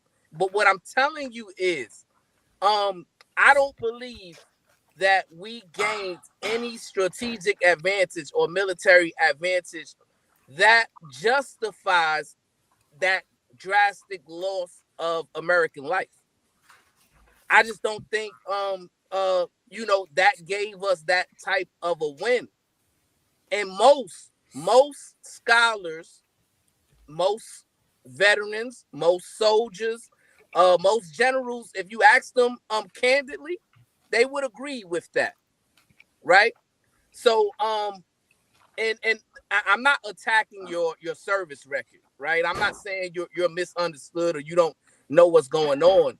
What I'm saying is it's different when you've actually been there and you've seen people lose their lives, right? I end up having to have surgery based on something that happened to me in Iraq. So I think when you have a intimate interaction there, your opinion will change. And so when it comes to war, full-on war, ground invasion, boots on the ground, the end has to justify the means, right?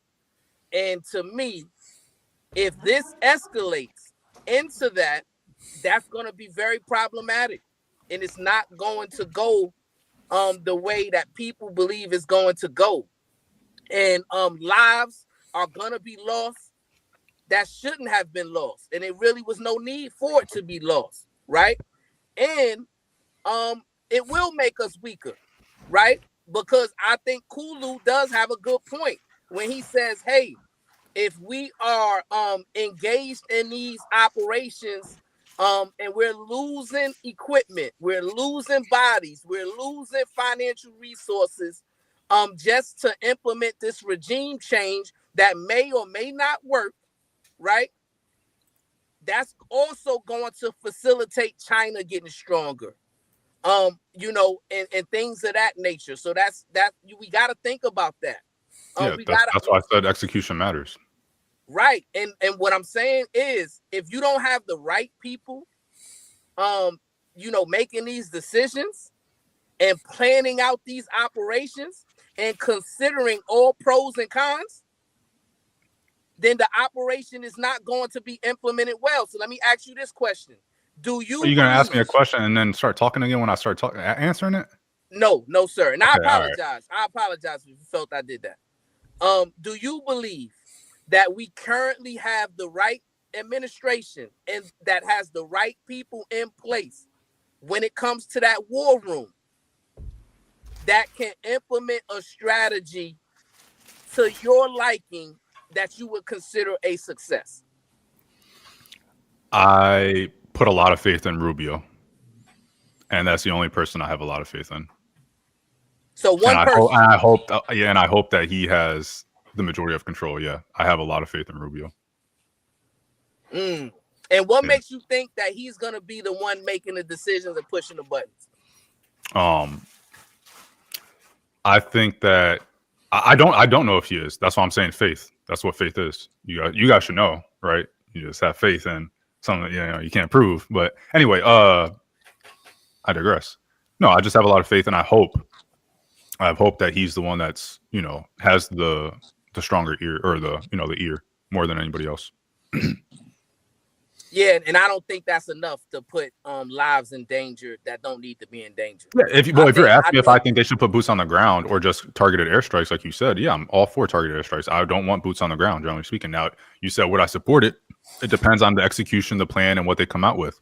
And you said that something about the ends don't justify the means or whatever. You'll never know if the ends justify the means until you get to the end. Right. And you can look at what happened before, right? That's a good identifier to determine what could potentially happen in the end, right? So we don't have a good track record in that region that shows that we have the right strategies to execute our plans, because that's a pretty region that like I say, you got all these different terroristic groups all throughout that region: Lebanon, Syria, Iraq, Yemen, right? And they don't play fair. So when it's time for boots on the ground, those soldiers are not gonna fight with their uniforms on. They're gonna blend in with the population. They're going to do things that is not above board in what we do, right? And it's going to cause a lot of instability in that region.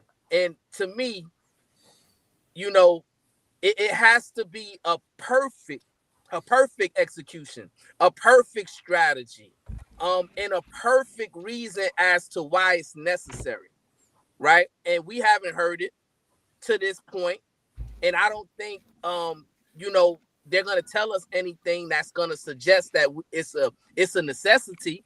Mm-hmm. So therefore, it needs to stay with these targeted airstrikes, and hopefully the result is they get back to the negotiating table and try to work something out keep the region can I ask safe. A question real quick? Go ahead, sir. Do we have a good track record in Latin and South America? In Latin and South America, militarily? Yeah. I would say so. Not necessarily regime change wise. Yes. I think most people would be on the opposite side of that. But the reason I bring it up is because I think most people would say the opposite. They say, look at this stabilization we've caused in Latin and South America, and that's why we have so many Latin and South American immigrants trying to come up here, X, Y, and Z. And if you held that view, and in Venezuela happens, and what happens? We suffer very, very minimal casualties. We take the leader, and it's a different position, right? And so I don't necessarily, past what is it? I can't remember the quote right now. It's past something doesn't necessarily dictate future results. And so if you had asked me, hey, do you think that Trump's administration would be able to execute this Venezuelan raid? I'd have been like, I believe in our military a lot, and I have a lot of faith in Rubio, but Trump's administration as a whole, no. But what did they do? They executed that. And they executed it better than you could have hoped, really, because nobody died. And I don't know what casualties were inflicted, but that's a big difference, right? I don't necessarily think. No, the point is that you're asking me, hey, do you think that this administration can do this? I don't know. I put a lot of faith in Rubio, and I put a lot of faith in our military leaders. When it comes to, they just did something in Venezuela that I would have said, no, I don't think they can. They're doing stuff. There's a big difference militarily between Venezuela and Iran, right? It's not even comparable. Do you understand that? You're asking me if I think, or what I'm getting from it, do I think that there can be regime change prior to the boots on the ground? Possibly. Do I think that if boots on the ground happened for regime change, would I be in support of it? Depending on how it's executed. I don't know how it would be executed, but I underestimated their ability to execute in the Venezuelan raid. Now, Rubio, again, I put a lot of faith in Rubio. I I am not outright against boots on the ground for regime change, depending on how it's, who's doing the planning and whatnot. So the difference is in Venezuela, right? That was largely a CIA operation, right? That was able to execute that regime change, right? Because Venezuela does not have the military capabilities of an Iran, right? They don't have any counterterrorism, any counter intelligence, that's significant as a regime like the Iranian regime, right?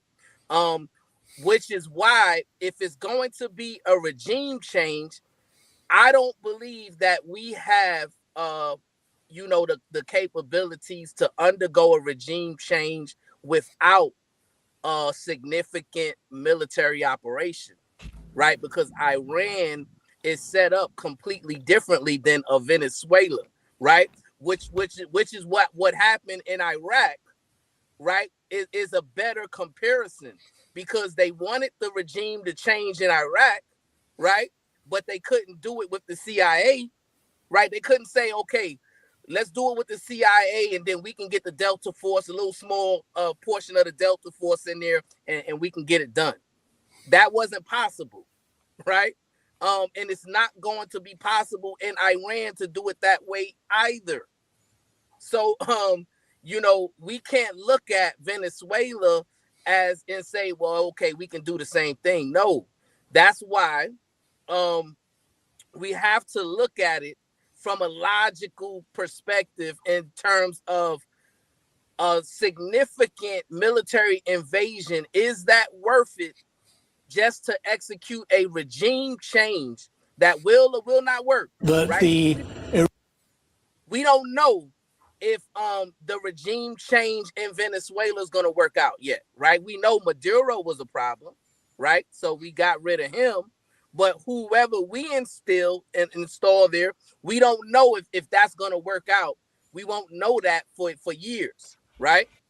But in Iran, that's, militarily, you're talking about a top 20, military power. That doesn't matter. That doesn't matter. It does matter. It doesn't matter. It does matter because their counterintelligence is well beyond Venezuela. Iraq was like number 4 during the first Gulf War. Iraq was like number 4 or something like that. But that shit don't matter. You're reading about it and you're talking to somebody who was actually there. So you were in the first Gulf. You were there during the first Gulf War? No. Okay, so I'm talking about the first Gulf War. First Gulf War, they said the same stuff. They said the same stuff about Iraq. Iraq was like number 4, top 7, whatever it was, and they got demolished. What did that lead to? The first Gulf War didn't lead. It led to Iraq getting their asses whooped and a no-fly zone being issued. And then what? And what did that lead to? And not the first Gulf War. That's it. That was the end of it. No, because we had Operation Iraqi Freedom and Operation. That was the second. That's the second one. Right, exactly. Right. So the hope is when you change your regime the first time, it don't lead to a second and third time. Right? There was no regime change in the first Gulf War. That wasn't the goal of the first Gulf War. Well, the first Gulf War was because they was attacking the allies in the region, right? They invaded Kuwait. They invaded Kuwait. Yes, right. and so the goal of the first Gulf War was to expel them from Kuwait and no further. So they expelled them from Kuwait. Then Saddam was also bombing and gassing and using chemical weapons against his own people, the Shiites in the south, the Kurds in the north. So then a no-fly zone was issued, and there was a whole bunch of sanctions and stuff.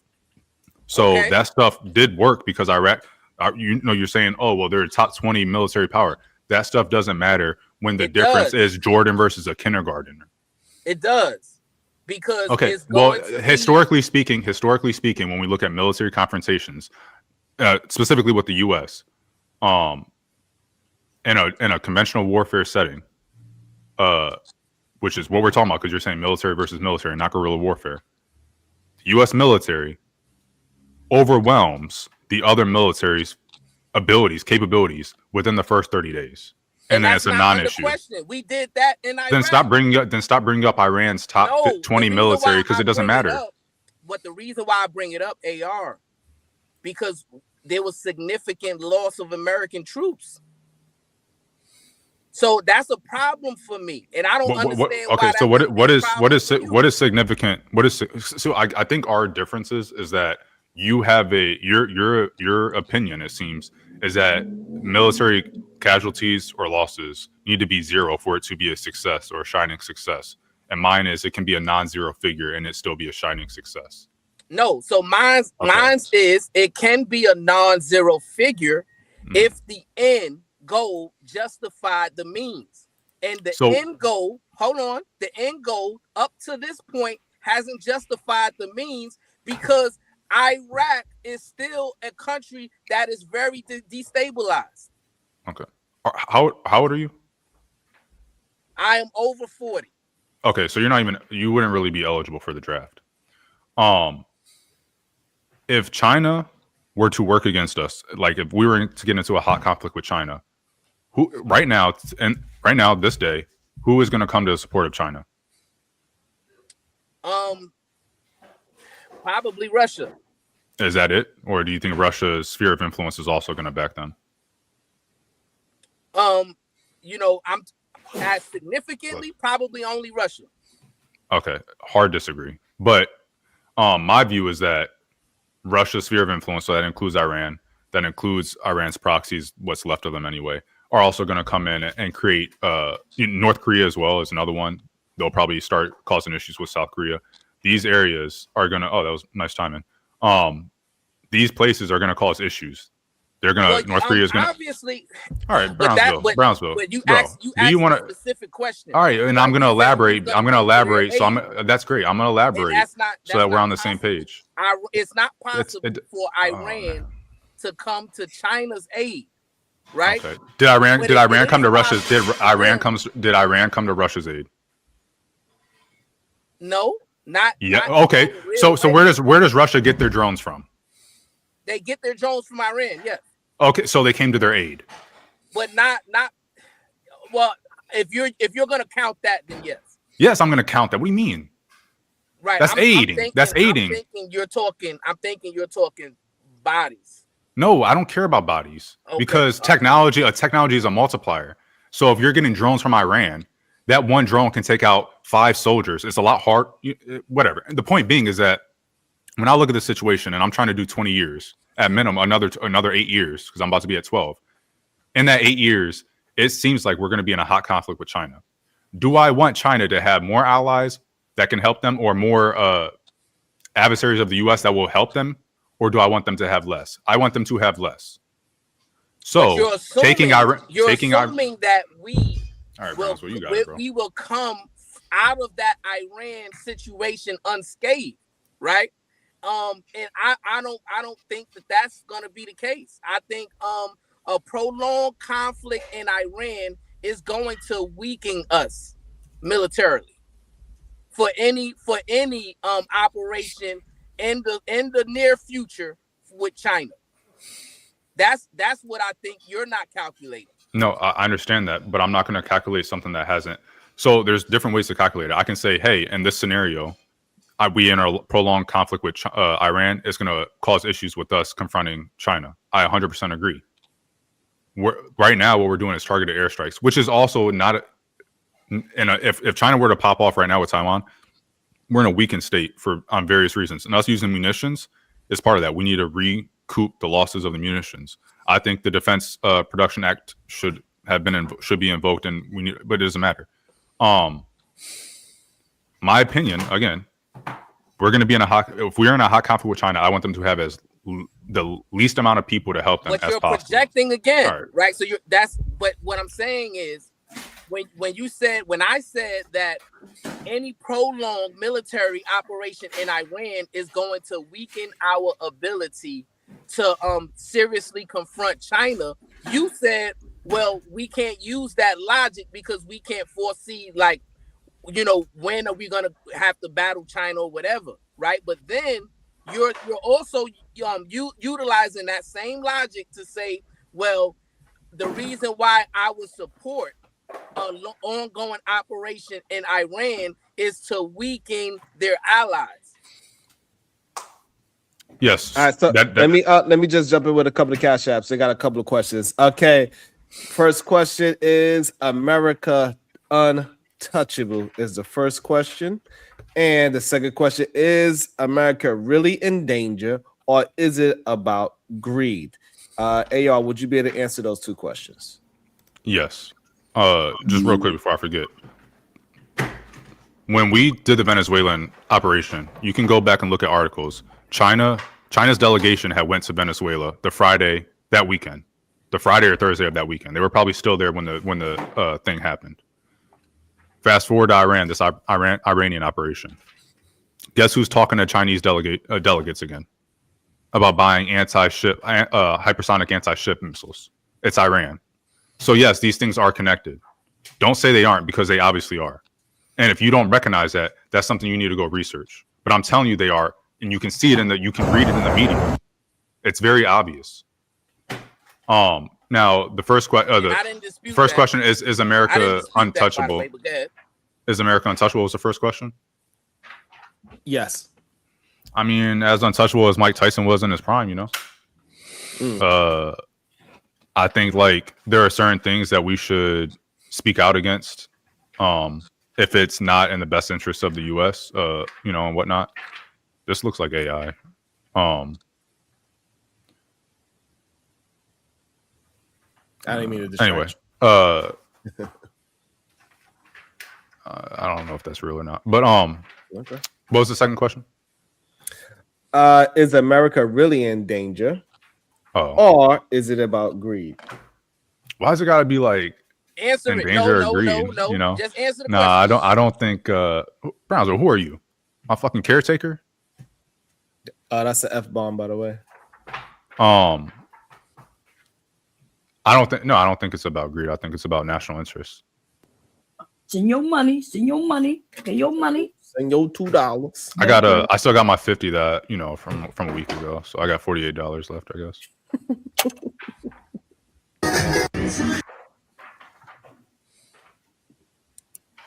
Y'all good? Y'all good? Oh, hold on. There we go. You want to answer the questions, cuz? What was the questions again? Because I'm not like AR. I'll answer them directly. The first one is America untouchable, and the second one is America really in danger, or is it about greed? So to the first question, I agree with AR, and that was a brilliant answer. Yes, we're untouchable as Mike Tyson was in his prime. He's correct on that aspect. Is America in danger? The answer is no. Is it about greed? Probably so. Well, wasn't it about greed? The wars that y'all was speaking about?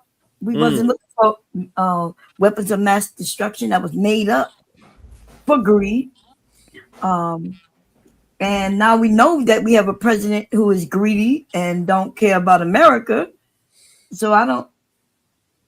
So this video right here that they produce in Bomb, they are saying that this is the people are in praise of what's happening in Iran. How true it is, I don't know, but this is what they show. They praying that they like that there's war going on, or they? Yeah, that the regime change is happening, the bombs is going off, and because we did just get, I think they just confirmed that they did delete the leader. Oh, let me see. I think I figured it. I heard the leader was mean, right? Didn't he murder a lot of his people? I think so. Hold on, I think we got some breaking news on it or something like that. Let's see. Oh, there was something just got. Yeah, I'm let's see what this is. They sent this to me. Let's see what this one is saying. Hopefully it's better than the first one he sent this. Israel Channel 12, who are now reporting that Ayatollah Ali Khamenei is dead. Oh, wow. That the Iranian supreme leader has been killed in the airstrikes launched by the United States and Israel today. A determined effort by President Donald Trump to topple the Iranian regime. And if true, the reports coming to us now from Israeli Channel 12 that Ayatollah Ali Khamenei is dead, then they have indeed toppled the very head of that regime. And the consequences and ramifications of that can only be guessed at, because we have also been reporting just in the last few minutes that the Iranian Defense Minister, Amir Nasirazdeh, and also the the Iranian, I should say, commander of the Islamic Revolutionary Guard Corps, Commander Mohammed Pakpour, is also dead. These two top officials, one a military official, the other a civilian official in charge, of course, of the military, the Iranian Defense Minister, and the head of the Islamic Revolutionary Guard Corps, according to Reuters, quoting 3 Iranian sources, have been killed. Wow. So that's really interesting. Diva, you here?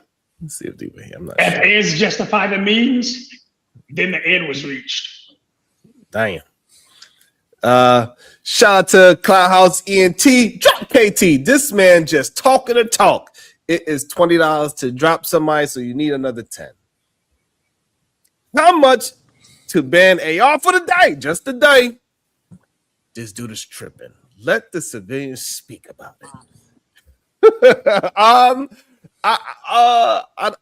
He's basically a civilian I himself. I am a civilian right now. I'm a reservist. I'm not in the military right Right. now. And everything I say is my personal opinion. It has no connection to the military at all.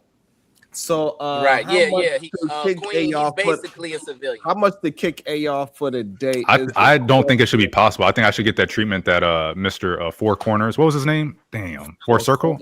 What was his name? Full Circle. There you go. I think I should get the treatment that he got. I'm a VIP right now. I don't know. I never actually. Let me see what my. I did have a banner for how much was for the day. Yo, you be upsetting the queens too much, AR. You gotta adjust. It seems like some days I am, some days I'm not. I don't get it. So I used to have it 100. I used to have it 150 for the week. So I guess for the day we gotta go half price 75. That's what it used. That's crazy. That's messed up. I thought it was 500 for the week. That's No. banned No, it's permanently. 500 forever. Yeah. So I guess I used to have it 150 for the week. So I guess 75 would be good for the day. Half price. I don't know why you just answered that. You should have said nothing. That's crazy That's word. okay. You Yeah. should still make them do 150. What? Inflation, But sir. if it is confirmed that the supreme leader was taken out in these airstrikes, then Yeah. I guess it was a success. You have to say that it was a success. And hopefully, like I said, it doesn't have to advance further than those targeted, calculated airstrikes. Hey, block conversations with MJ before she can donate. Hey, money. Brownville. You Good. still there? Yeah, I'm here. So question, and this is a civilian asking. United. As of right now, from what you see, have the ends justified the means? If that's true, if it's true and it's confirmed that they was able to take out the supreme leader with those airstrikes, then yes, they were a Boom. success. All right. Bet. Thank you.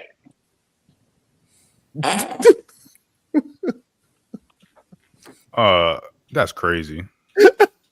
I told you to block her. You don't listen. That's your problem. What you That's say? your problem. I didn't hear you, Al. What you Nah, said? whatever, man. Huh? Nah. Well, I didn't hear you. Mm-hmm. You gotta say more than one Yo, word. you gotta listen. Yo, AR, man. Just slap I'm the taste telling out of you, your mouth. I'd like to see you try it. Damn. It's something about his personality that the queens don't like, cuz he gotta figure that out. She's on the chain. Conversation with MJ. With the 75 boss said, done. He's doing too much. And he knows the rules. I'm out of here. God damn it. I added the goddamn part. Yeah. Now he got to choose whether he want to fight back. See, and the last time he went against the queen, she was like she wasn't having it. He couldn't win. So I don't know what he gonna do now, man. But you know, he taking a lot of L's. Oh man, I love crazy. So this is the British Prime Minister. He just spoke up and he said something. Let's see what he had to say about all this. Earlier this morning, the United States and Israel struck targets in Iran. Iran has since launched indiscriminate strikes across the region. I know the British people and communities across our country will be deeply concerned about what this means for security and stability, and for the fate of innocent people across the region, which for so many of us includes friends and family members. So whilst the situation is evolving very quickly, I want to set out our response. The United Kingdom played no role in these strikes, but we have long been clear. The regime in Iran is utterly abhorrent. They have murdered thousands of their own people, brutally crushed dissent, and sought to destabilize the region. Even in the United Kingdom, the Iranian regime poses a direct threat to dissidents and to the Jewish community. Over the last year alone, they have backed more than 20 potentially lethal attacks on UK soil. So it is clear they must never be allowed to develop a nuclear weapon. That remains the primary aim of the United Kingdom and our allies, including the US.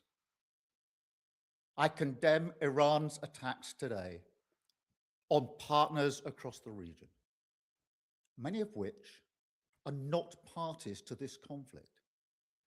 We extend our support and solidarity to them as part of our commitments to the security of our allies in the Middle East. We have a range of defensive capabilities in the region, which we've recently strengthened.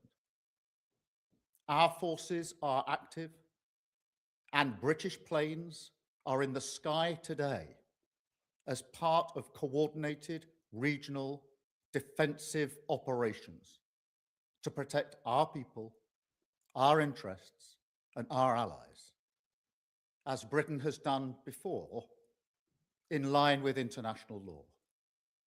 We've stepped up protections for British bases and personnel to their highest level.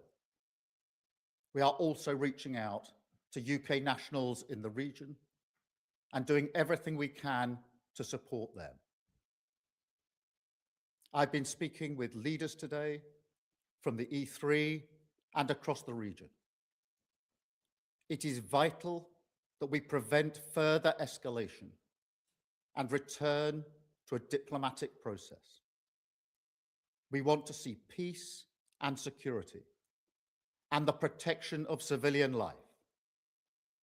Iran can end this now. They should refrain from further strikes, give up their weapons programs, and cease the appalling violence and repression against the Iranian people, who deserve the right to determine their own future in line with our long-standing position. This is the route to de-escalation and back to the negotiating table. Thank you.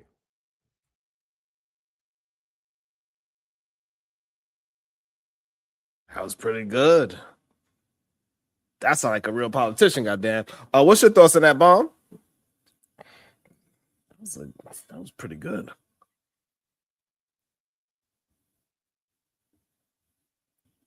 While Bomb get it together, KT the GOAT, you still there? KT smoking. Was I muted? There you go. Oh, okay. Which was my thoughts? Yeah, on the British Prime Minister. Oh, I didn't hear shit he said. I heard some talking. It sounded like gibberish to me. I don't know. I'm sorry. I was working, you know.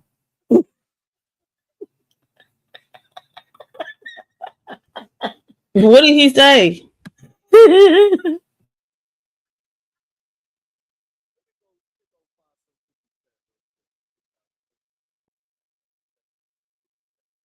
You muted, Sharon. I said, let me go find some 50 Cent cursing out T.I. and Tiny real quick so y'all could pay attention. Hey.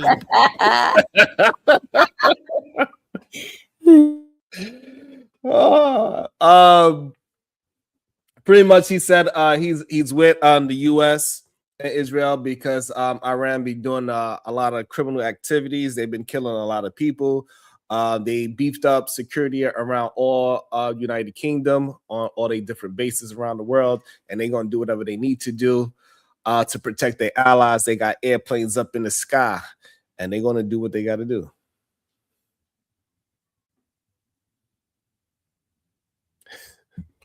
Okay.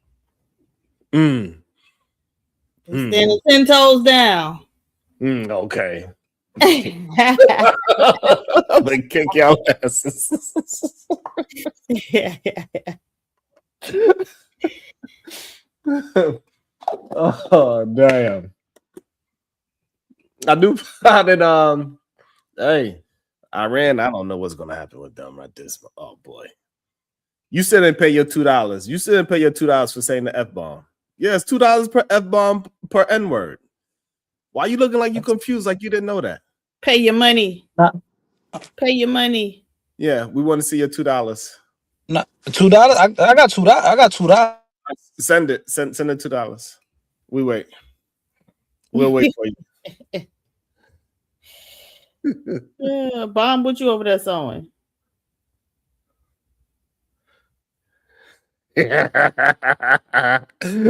They say he only had pesos. No speaking in Spanish. Their hair 2 bags where you could put your hair roller, curling iron, hair blow dryer, and all those in. I'm making them long. It's like, you know, it's like a makeup bag but long for those. You can put your curling iron in it. Yeah. Okay, very nice. Me no cito $2. Me no cito $2. Send it in super chat on Cash App, homie. Hey, Holmes, I don't know. Somebody say it's 5,000 pesos. I need a $1. No, we can't let you clout chase for free. And you came here cursing and everything. No, you can't just try to derail the show. You gotta pay your $2. You said you got it. Okay. And anybody that feels like they need AR back is just $75. Y'all could pay to bring them back. Y'all don't gotta complain about it. Do something about it. Drop AR for $75. They said they tired of hand his ass. They said we done with your ass. We tired of your shit. That's hilarious. They dropped it for the day. Uh-huh. But it definitely goes to show how difficult it is for people to have different types of conversations. Welcome back to the show. Kulu, what is your thoughts? You might as well cook him up while he's in the back. Oh, Kulu. Oh, no. As I want to say, if like if I'm not mistaken, it's Israel's media that's saying that, right? It's not like there's no body, there's no actual confirmation from like a third party. So like, I take what Israel says. With a grain of salt, because they've lied about the numbers that came out of Gaza. They've lied about a bunch of things. Okay. So I believe it whenever like a third party says it. But to me, even if the leader is assassinated, the supreme leader is another person could just step up and take the role and still have access to all the resources, right? So like the regime change, has not been completed or is not done until they get the people that they want in there, right? Yeah, You that's know, I'm true. not military, so I don't know. So, but As long as it's part me. two. No, but they got three. But they saying they got three of the leaders though. They got the supreme leader and three of the other head house girls. Is that what it's called? The Supreme Leader? Yeah, that's what it was called. That's what he was called, the supreme leader. Oh, well, they should have just brought me in, like from one supreme to another. Like that's what diplomacy is for, right? So the supreme vaginal vessel and the supreme leader really should have just been in talks. Diva, you want to read this? I don't know if you can read this language, but you want to read this super chat? Fighter Complex 7. 5 pesos. KLK KL Kentucky Tether Bracy. It's supposed to be KK Kentucky. KKK. Yo, that's funny. That's KKK Kentucky. That's funny. KK Kentucky. All right. Yeah, I got this gift card for Asian Bursto. I'll send it to you, Sharon. It got like $40 on it. What? This nigga got gift cards he trying to give? That's $2, Bob. Oh, damn. What I said? Okay, let me see.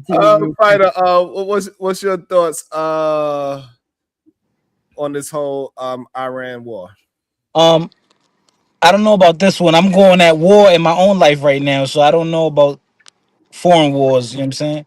But hey, I whatever happens, I hope we win and F them. You know what I mean? But why you going to war? I'm at war with life every day, man. I'm fighting these ICE agents. I'm trying to prove to them I'm American. You know, yeah, it's hard out here for me. Just show them your braces. Now I'm gonna just show them. I was gonna go left. I was gonna go left. I was gonna go left, boy. I'm practicing impulse control. So, yeah. All right now. Okay. All right. Well, yeah, I think this is interesting. Also, what's up, No Chaser? There's a lot of misinformation being pushed out there. Like they saying that it was an attack on Dubai, and one of them showing that it was not an attack on Dubai. Actually, it was a lot of videos showing that this last attack, this day attack, because that's another crazy part. They are attacking in the daytime. It wasn't actually in Dubai.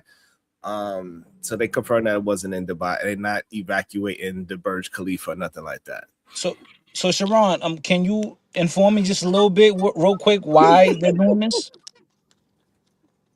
Why is the U.S. striking Iran? Can you elaborate for me or explain? Because the regime at hand. Thank you so much, beautiful. I appreciate that. And word payment. I pay my bills, baby. Thank you. I appreciate you, Bob. And so Donald Trump said he was trying to get deals with Iran to not build nuclear weapons. They kept on trying to build nuclear weapons. It's going back and forth. They doing it. They're not doing it. They got a deal. They don't have a deal. And so the last we don't have a deal was the last time.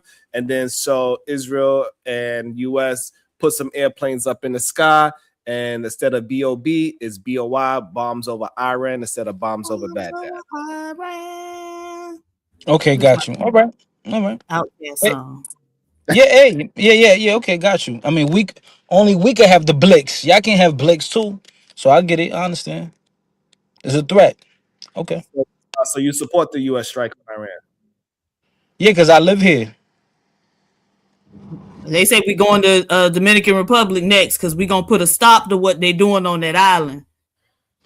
Oh yeah, the FBAs is getting deleted randomly. Really? By me. I'm gonna become a terrorist. No, but seriously, they having some issues over there with Americans? No. Oh, okay. What up, Ralph? Good day to you, beautiful. How you doing? Hey, Sherelle. Okay. I was just checking. What the hell she sewing over there? She trying to pay her bills? What is she okay? Nah, she get Social Security. You get Social Security. I know you get Social Security. They're trying to rank on people. I mean, you the one who needed to pay with a gift card. It went through. It went through. I sent the gift card money. It went through. You saw that, right? Oh man. You crying. You was holding on to that gift card money. Hell yeah. Nothing wrong with These last $2. I'm gonna lose. If it was $10, he wouldn't be up here right now. Dang. He be able to pay. Yeah, Coach Bird said we haven't declared war since 1942. If you scared, go and hide in the closet. Hey, PAZ, but you somebody that travels like this situation right here, would that if you had would that affect the way how you think about traveling?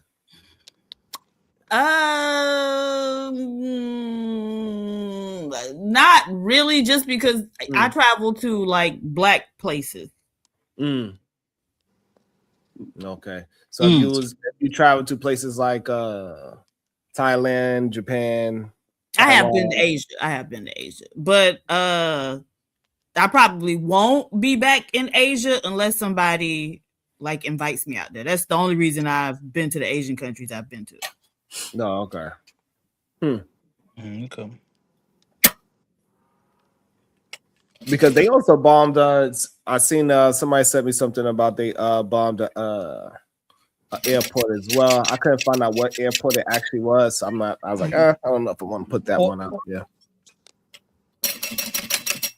Yes. Wait, not the U.S. government, right? No, Iran. Oh, okay, gotcha. Yeah. Yeah. What you up to, Ida? Me, it's cold. I see you got the hoodie and the coat on. It's warming up a little bit. It's warming up. Nah, yeah. It's like 50 degrees today, Diva. People gonna be taking their clothes off today. All right. Yeah, it's nice out. 50 degrees is like summertime. We like, what? Finally, the weather broke, god damn it. Only YNs just like how fighter dress even in 70-degree weather. You see them dressed just like that, Diva. That's how you could tell the YNs in New York. They still got their jackets and hoodies on. You like, damn, it's 90 degrees outside. They steady. I'm afraid of him. Yeah, absolutely. That's the one you better be afraid of. They just like fighter at 80 degrees with no teeth. You better watch out. Nah, but hey, white women are not afraid of me. Really? What you be saying to them? How you know they ain't afraid of you? We're not talking about when you have your bow tie on and no shirt. Uh-oh. All up. All up. Bow tie Brazy. I got pictures with you in bow ties, nigga. Don't play with me. Oh, that's another N word. Take away $2. Your microphone messing up too, by the way. You talking too strong. You bow tie Boricua. All right. God damn. You all right? KT coughing up along. KT, you better leave that stuff alone. You would have thought it was KT. But that was Shadow coughing up alone. Shadow, leave that stuff alone. No, that was me. I'm moving into a new apartment today because it's closer to the job. So, and yeah, your wife put you out $300 a week just traveling. No, we're both moving in, but I'm closer to the job. And on the internet with you. Yeah. No. No, like I said, I'm down the street from the job. We're 15 minutes closer, and we were spending like $300 a week just me driving to work. So it's effective. It helps. Let me. And I got an air fryer. I bought a new air fryer, so I'm happy about that. She let me get a new air fryer. Yeah, I'm happy. I use mine. I've been trying to convince her to let me get a new air fryer since our other one broke. I love air fryers. You know how air fryer ain't nothing but a small oven. I'm fine with that. I still wanted an air fryer, sir. No, and we're supposed to go. So I was on Amazon when I was looking through them. Like I saw the Ninja. I like its design, but shit, I was just like, whether we can get it or not. But this one looks like a little conventional oven, so it's got French doors, Yeah, which was my preference. That's how. Yeah, that's how. Yeah, like the drop-ins just are weird. I don't like the taste of it, but I like the way this one looks. But I've got to take her out to the One Piece season 2's coming out, so she wants me to take her to the movies for it. I'm like, deal. Life lesson about marriage: know how to compromise. She gets her movie date, I get my air fryer. That makes sense. Okay, well, you could have just put it in the oven like Sharon told you, but you're not gonna listen. The oven is big. This is why I used mine so much. Because the oven is big. You got to preheat it. Like the air fryer take like 20 seconds to preheat. 10 minutes. Yeah. I can make like individual size portions of whatever it is I'm doing. Yeah, but if he got a family, a large family, they be needing them big air fryers. Right. Yeah. So my first air fryer still had that tiny little thing cost $200. Well, I can only put fries in it and maybe 2 pieces of chicken. And then they start getting bigger and bigger. I got one air fryer right here, never been opened. Dying. It's right here behind me in a big box. A lot of people love that air fryer. No, I ain't gonna lie. how to use air fryer. Yeah. Welcome back to the show, Kulu. What's your thoughts, Kulu? You good? Hey, Kulu. Yo, what's up, PhD Diva? Yeah, I'm good. I'm just at the store right now with the wife and kid, so I'm just listening. I think this was fun. I'm glad that we was able to get through we got through a whole 4 hours of political conversation. That's a lot. It was a good conversation too. It was. That's a lot because that's not an easy feat. So clap it up for yourselves, goddamn. Woo! You need a little clapping noise thingy. I'm lazy, so you know what? I hit my I knew when I said that. I was like, oh my God. And you know what? That's actually not what I was saying. What I was trying to say is, so you know how like you were okay, so how you are able to compartmentalize and have time for all the things that you need to do because you're at a point in your career where you don't have to grind like that. You know what I'm saying? Like you overseeing things. Okay, so shine like that. Shut your ass up. So what I was saying is that if you're going to pivot, you're going to have to grind like when you first started doing construction. Think about how hard you had to work to get to where you had all that time to where you can be like, okay, this time squared away from my family. I need to do this. You get what I'm saying? So if you're going to pivot, you're not going to be at that same point. That's what I was trying to get at. So you're going to have to. No, but when you said I came up here to talk about the air fryer, man. Y'all niggas need to buy a stove with an air fryer, yo. Like a stove. A stove with an air fryer is an oven. Isaiah, go get your. No, it's not. Oh, this is hello. I don't know how you got tricked to believe. I don't know how you got tricked to believe that you don't have to preheat it. Version of they do. Listen, it's not the same, Sharon. It's not the same. Listen, it is Sharon. I'm telling you, you can get it where you don't have to preheat it, and you literally Zay, go get your backpack. You literally can have an air fryer built into your stove. I see it. Yeah, they do have a built-in air fryer. Sharon act like he talking about what he know what he talking about. He don't know what he talking about. I know what it says, but that ain't nothing but an oven. It's not. I'm telling you, you ain't got one. See, that's the problem. Now you sound like K to go speaking on stuff you ain't got. I don't know. Listen, I'm telling you, you don't have to preheat it. It literally turns on like air fryer mode. But isn't it on the bottom, like where the broiler is? No, it's inside. So inside of your oven, all you have to do is put air fryer mode, and it turns on just like an air fryer. It's just built into your stove. And when you do that, you gotta get a little closer. Hold on. Look, Diva, this is how we gonna kill him. Hey, so I just got one question. When you put it in, is it closer to the top? No, it's on the back. The air fryer is built on the back wall. Yeah, but is it closer to the top? No, that was this. It's not built in the back wall. Stop. Okay, hold on. This nigga act like I ain't at home. Hold on.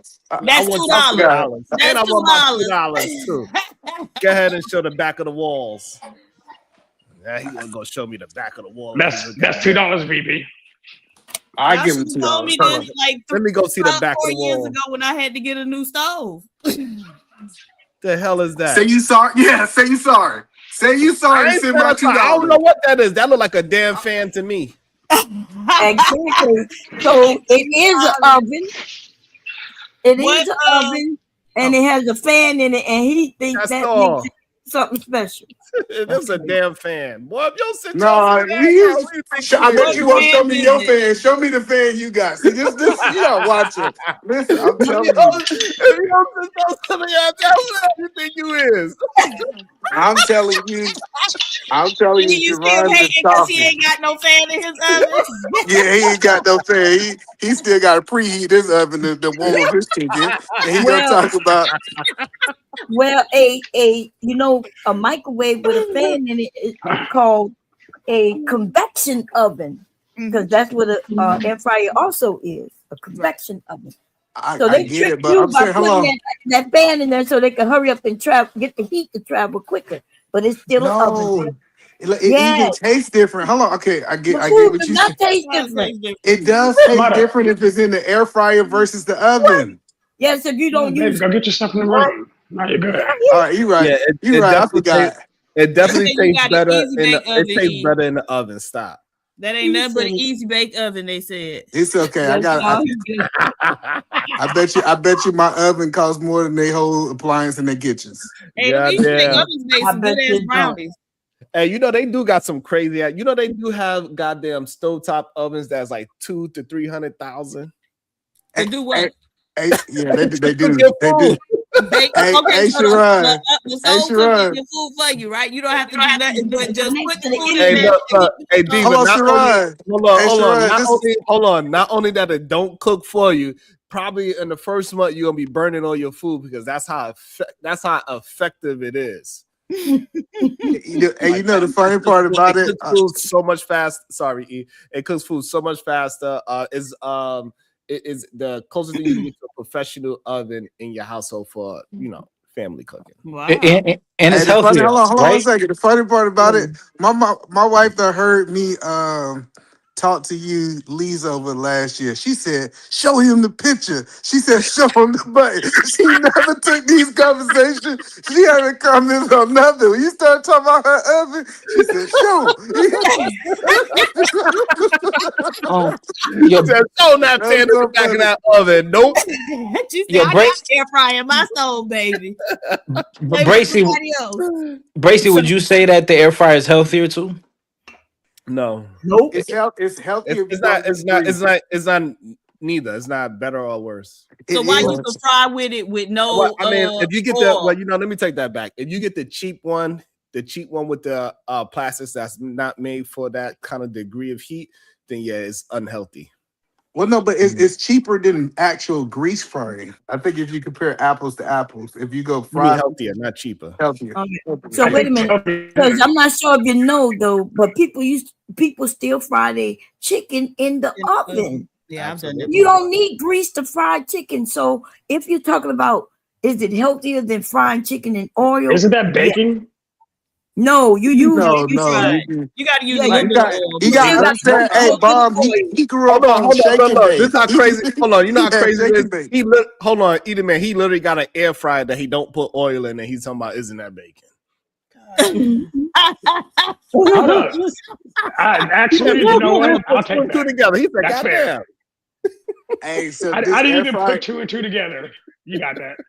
No, I'm just saying, y'all understand that. Like, man, if you get an air fryer stove, it's a game changer. Shadow, you should try it. How much was the air fryer stove, and what's the make? What company makes the one? What's the make, baby? Was it? I know Air she fryer wanted to stove? match. I never heard of that. She wanted to match the microwave. Frigidaire. Okay, Frigidaire. All right, y'all. So go get you a Frigidaire air fryer, and y'all like it. Yeah, we love it. Works well. You like that brand? Okay. Yeah, she said the biggest thing she like is it cut cooking time, so you don't have to. I thought you was the biggest thing she liked. Oh damn, damn. It is. That was a good one. That's a big one. That's a Hey, big that's one place. thing. Hey, you heard my wife That's one thing say? I like about this complex. We got all wood floors now, so now the dogs Hello. won't start tearing up the carpet. You ain't Yeah, supposed to have no damn dogs in the house, no way. Yeah, you don't. She Wait, said what? that's a big Hold up. place. Whoa. Wait, We're not gonna skip yeah. over that. We're not gonna skip over that. What do you mean? Would you keep them That's what- outside? That's Unless what white it's a We people have toy do. house poodle, dogs. you ain't supposed to have it in the house. It's supposed to be outside. What's wrong with y'all black people? It's supposed to be in the backyard, eating what you eat. Come on now, we raise black dogs around here. And No, look, Diva, I got a up husky here, and a blue you go to healer. jail for that. Really? That's what Yeah. my niece was So telling me. You real. can't leave a dog out because it was like a storm coming. I was like, it's a dog. She was like, oh no, you'll get in trouble for that. I was like, Yeah. what? Oh yeah. Yeah, because of the winter. Hell yeah. It's an animal. Hey, up here, Diva, your ass will go straight to jail. Yeah, that's animal cruelty. They'll lock you up for a year or two for that. That's crazy. People gonna be like, but I'm black. Well, take your black ass to these hills. That's all the more reason for them to take my ass to jail.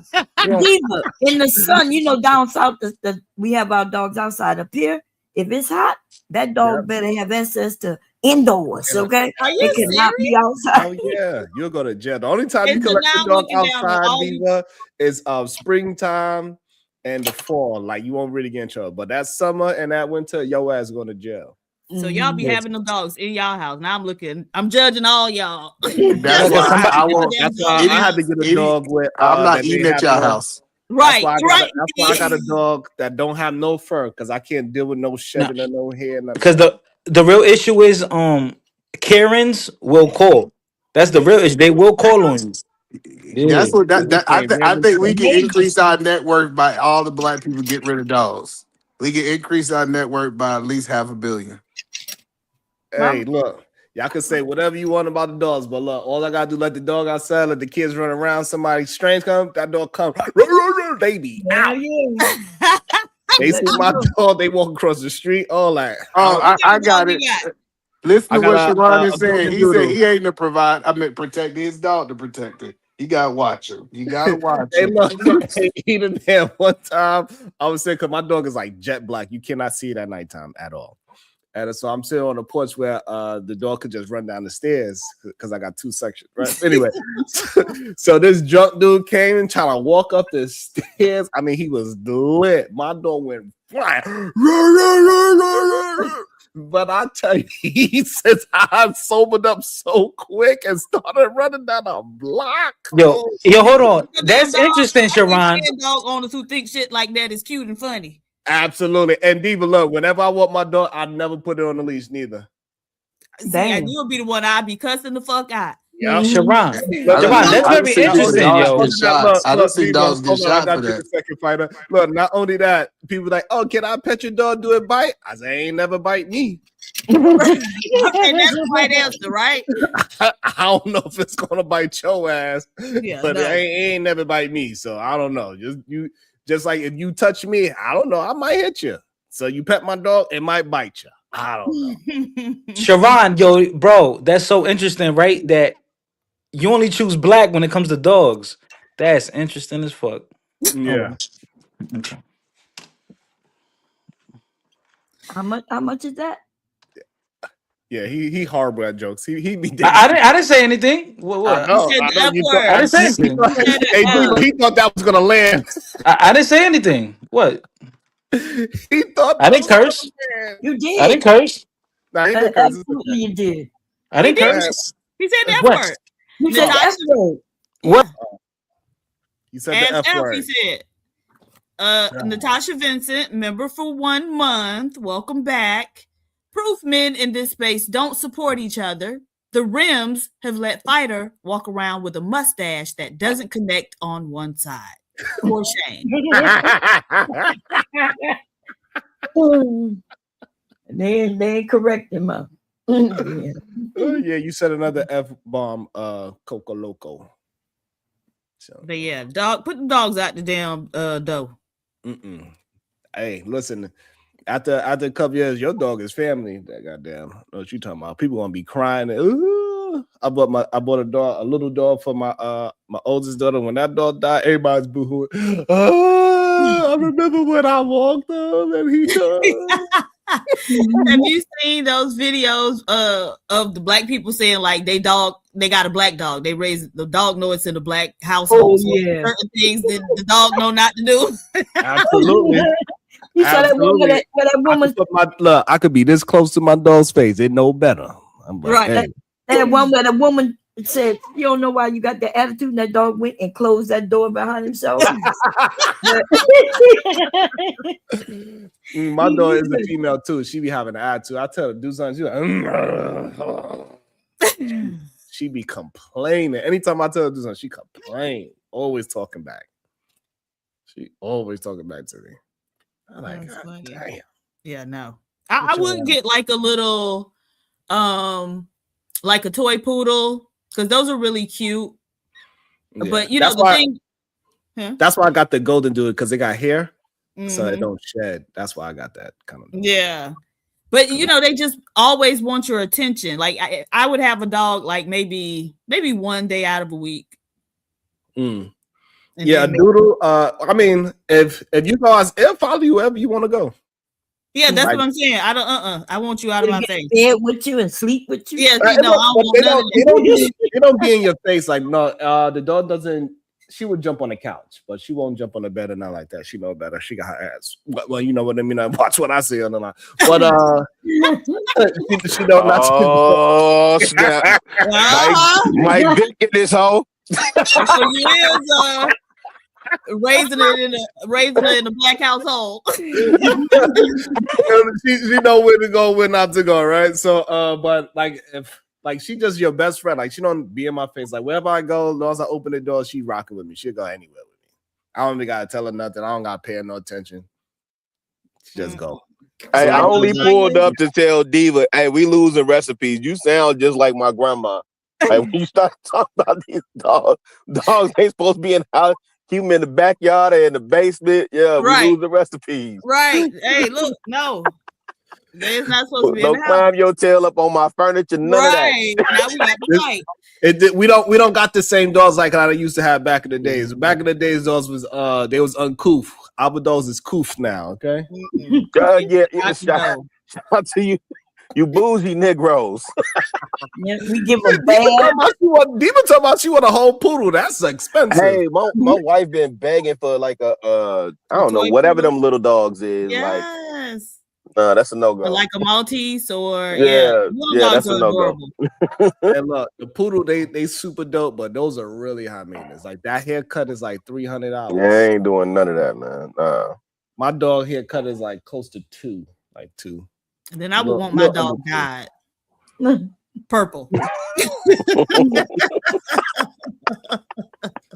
But a poodle hella bougie though. Those are some bougie ass dogs. God damn. Well, I like them because I heard that they're a little more standoffish than the typical dog. You know, dogs always want to be your face. You know, cats are they could do them. They kind of standoffish, even though I hate cats too. So yeah. But you know they all have their own personality. Like to me, like my dog, like she when it's just me and her, she be chilling. She don't bother me. She never go on my face and none of that. Only thing I gotta do is feed her. I barely Cats are even do super that. low maintenance. I barely even do that, Diva. I'm like, hey, we going for a walk. She be pissed as hell. She's like, oh man, we going for Nah, if I get a dog, it's got to be a pit, and I don't want them issues no more. Yeah, I don't know why y'all be wanting them things. Them pits. Diva, when she see me put on my Diva, when she see me put on my running shoes, she try to go hide in the room and all that. She's like, nah, I ain't going. It is. I know what this is. Because, they don't want to go walk 15 minutes that way. Right. Not the rim dog. He got a rim dog. Rim dog, God, dog. What's up, next level moving forward? What's good with you? What's up, man? I want to ask, like, why do y'all feel it's such a difference between like how people treat their dogs between like the South and the North? Like Diva was like headed toward that way, like in the South, you know, dogs be outside on the chain. You know, I was just trying to figure out like what's the difference. I think weather got a lot to do with it. Yeah. Right. Because I think they was talking about that before I pulled up. That's the first thing I noticed. Like the weather plays a huge part in that. And then I also think, especially when you're talking about Black people, just how we were raised. Like if I think about, go ahead. No, I was just saying cleanliness. Yeah. I'm thinking about, like, that's why I said, Diva, you sound like my grandma. My grandma was big on that. Like we had Ringo and Rex, right? And those are some Black dog names for sure. Facts. Hey, Rex was cool, but Ringo was mean in the month. Like he only really listened to my granddad, so even the kids, we didn't come around him like that, right? But Ringo was not allowed in the house. Ringo and Rex stayed in the basement, and they stayed in the backyard, and that's in Chicago where it gets similarly. The weather is similar to New York, you know what I'm saying? But my people's from Arkansas, so they carried those same ideologies. You know what I'm saying? Yo, can I tell you my Tether story? No, when I was coming up, let me tell you my Tether story. They told us like Diva, he said, "This is my story. This is my song." I want to share my Tether story. All right, hold on. We got you in a second. Hold on. We know you hard about storytelling anyway. Go ahead, Diva. Oh shit, I don't even remember what I was about to say now. Oh Lord. This is my ghetto. She want to hear. She want to hear it. But I want to mention why up north, because I'm from the South and we had dogs up north as well. It's not just the weather. You just cannot have your dog cannot just be outside all day. Like you really have. It's not allowed. So, Mom, in New Orleans, y'all don't adhere to the same tenets of like the rest of the South in terms of the dog is not necessarily allowed in the house, so on and so forth. Yeah, that's what I'm saying. In the South, the dogs was outside dogs. Yeah, the dogs never came in the house actually. Oh, okay, yeah. But I don't live in New Orleans. I live in Delaware. Yeah. Oh, okay. So in Delaware, I had to learn the hard way. When I got a ticket, I got a big ass. In fact, I got a ticket where we had to go to court because that dog was outside. But look at how, like, you know, that's an example of how, you know, the law can be used to basically change your culture. Yeah. Agreed. Yes. Oh, yeah. It changed my culture big time because I was like, dogs are going outside. And they was like, the dog got to go inside. And I was like, for what? Like, it's fed? You got a dog house in the back? Right. Yeah. Oh, that's what I was going to say. So even when I was growing up in Miami, when hurricanes were coming, they just told you, like, open your fence. Don't like trap the dog in there, but they never said like, oh, you need to bring these dogs in the house. They were like, they're dogs. They're going to figure out how to survive. It's an animal. Man, I paid for a ticket for my dog to fly to New Orleans with us. He had a ticket, and he was on the plane with us. How did he act on the plane? I ain't gonna lie, that's the only bad thing I say is about a dog is either you better have enough money to have an extra $1,000 to fly that dog, or you gotta find somebody that's gonna sit with your dog. You gotta put them in a cage, right? Or no? Depends how big your dog is. So if you have a dog that you could carry on, my dog is almost 100 pounds, so I can't. But Sharon, that's why that whole other niche, that business opened up where you take your dog to like a daycare or whatever. Like if you traveling, you take your dog to the daycare. It's onboarding. They won't allow this size dog to just sit on the plane. You still have to put it in his own kennel, his own cage. Most likely you gotta sedate it as well. And you put them you put them in the seat or something? Like how does that work? Yes, like for me to fly my dog is like $3,000 to fly locally and $7,000 to fly internationally. That's wild. Yeah. My dog didn't cost that much. It was just a couple of $100 for the ticket. So if you get one of those poodles that people talking about, those little toy poodles, then you good. It sit on your lap and it's like a carry-on. I used to take him in the Walmart and everything. My dog went everywhere with us. That's when, you know, when I went to Louisiana, they were looking at me like I was crazy. Yeah. Okay. Over here in New York, you could take your dog pretty much everywhere, except Yeah. for like, cause a lot of the restaurants it got outside seating as well, so you could take it everywhere. All the malls allow dogs. You just can't really go inside every restaurant, but most places you could take your dog everywhere. What about infant? Like an infant, right? You ever flew with your baby? Like at what age do you have to buy their own ticket? 2. I believe that's after 75 pounds. Yeah, when they're able to get in their own seat. Yeah. So you can't take your 12-year-old and say, no, my baby gonna sit on my lap. Yeah. At 12. That's crazy.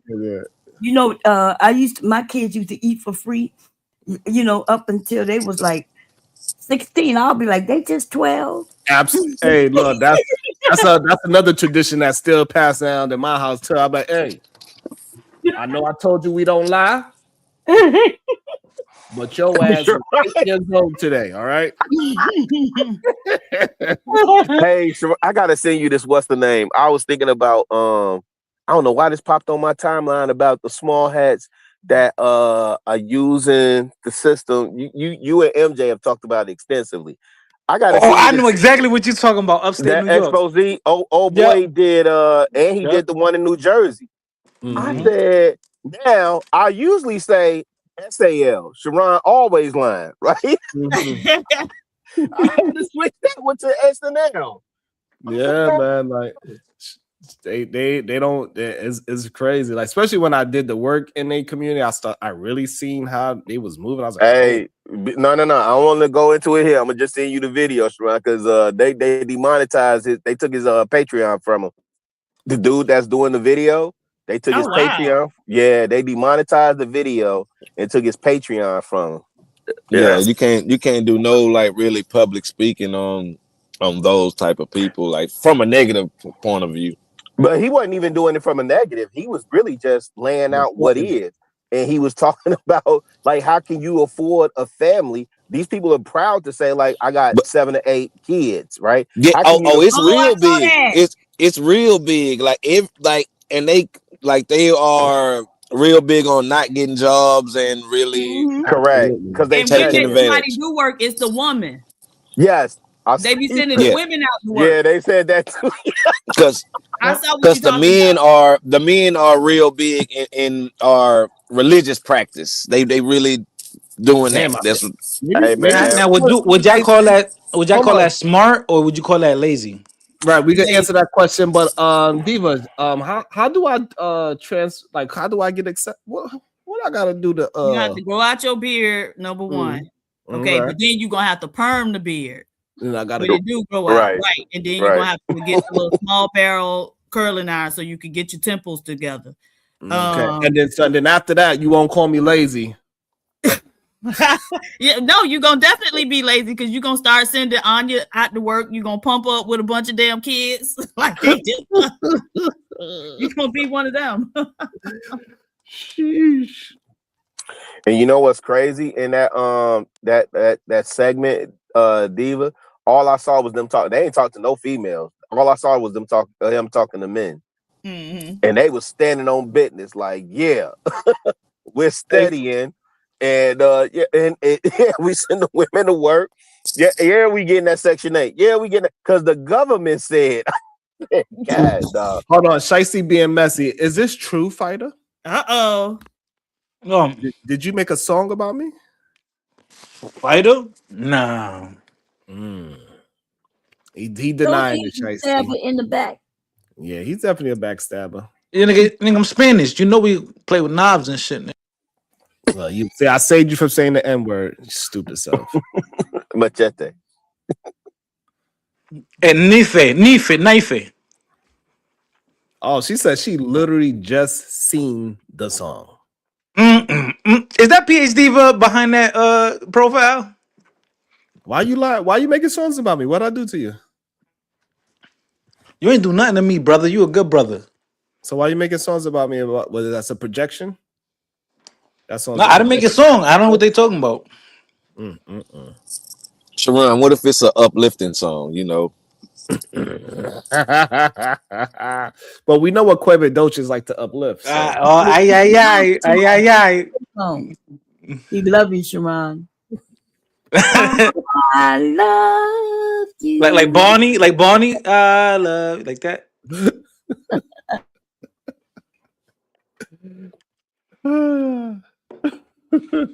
They sent the link and all that. If it wasn't a song, I'll play it. That's a damn shame. I don't know why these people lying on me. But I do like that lady Chicago-rilla that is doing the recipe thing. I think that's pretty dope. Sonia Norwood. Is that her name? I follow her. Brandy mama name. But do we losing the recipes and she bringing all that back? Yeah, the lost recipes.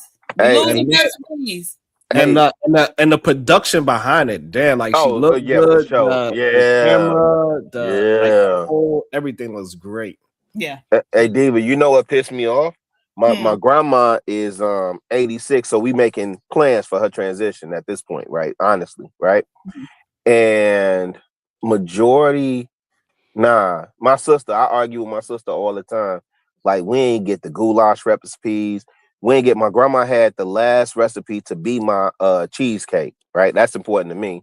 My great grandmother made like the most amazing cheesecake, and my grandma had the recipe, and her memory is not there, so she can't translate that. A lot of the stuff she can't. The hot water cornbread, they don't know none of this stuff, David. Yeah, you got to get it before the people leave. Yeah, we lost. Our grandma died, and we lost our sweet potato pie recipe. Right. Dang it.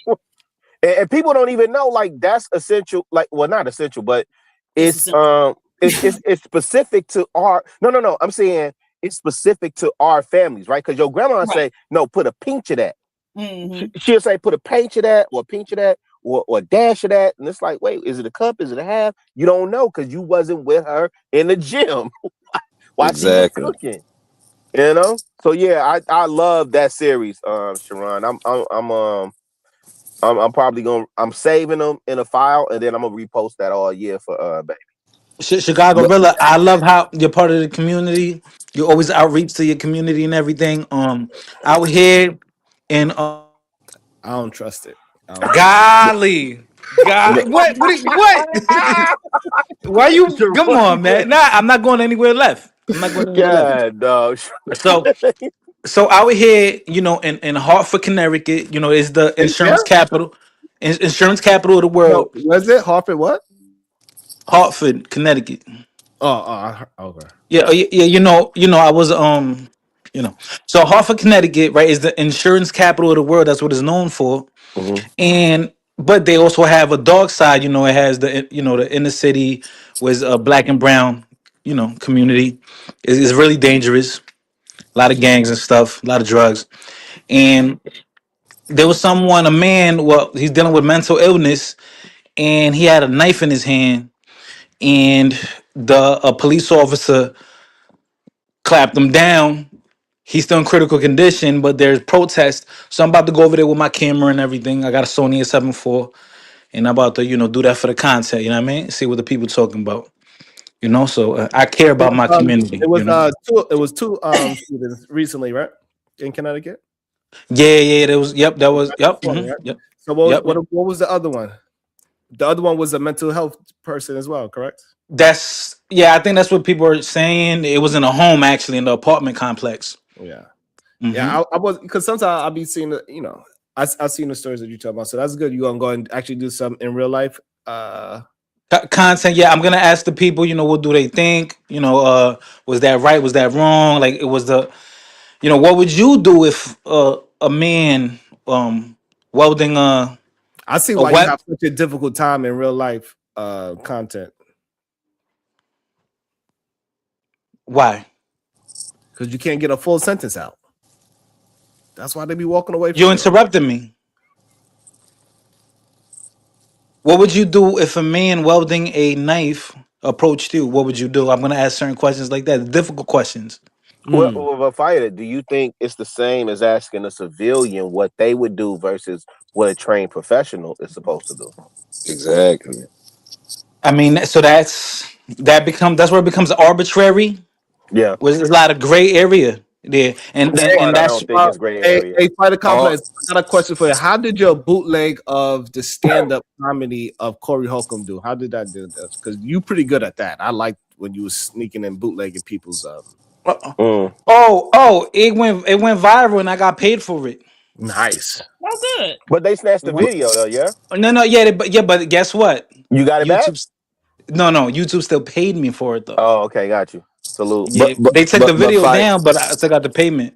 Oh, they took it down there. But Fighter, I think you should be more so asking like far as the training.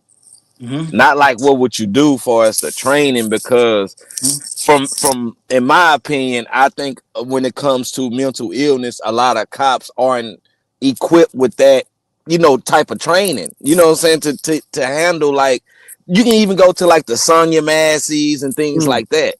So you know what I'm saying? I would go for as that angle. If you're able to, like, say, talk to a cop or something like that, I would ask them for as like should there be more training involved?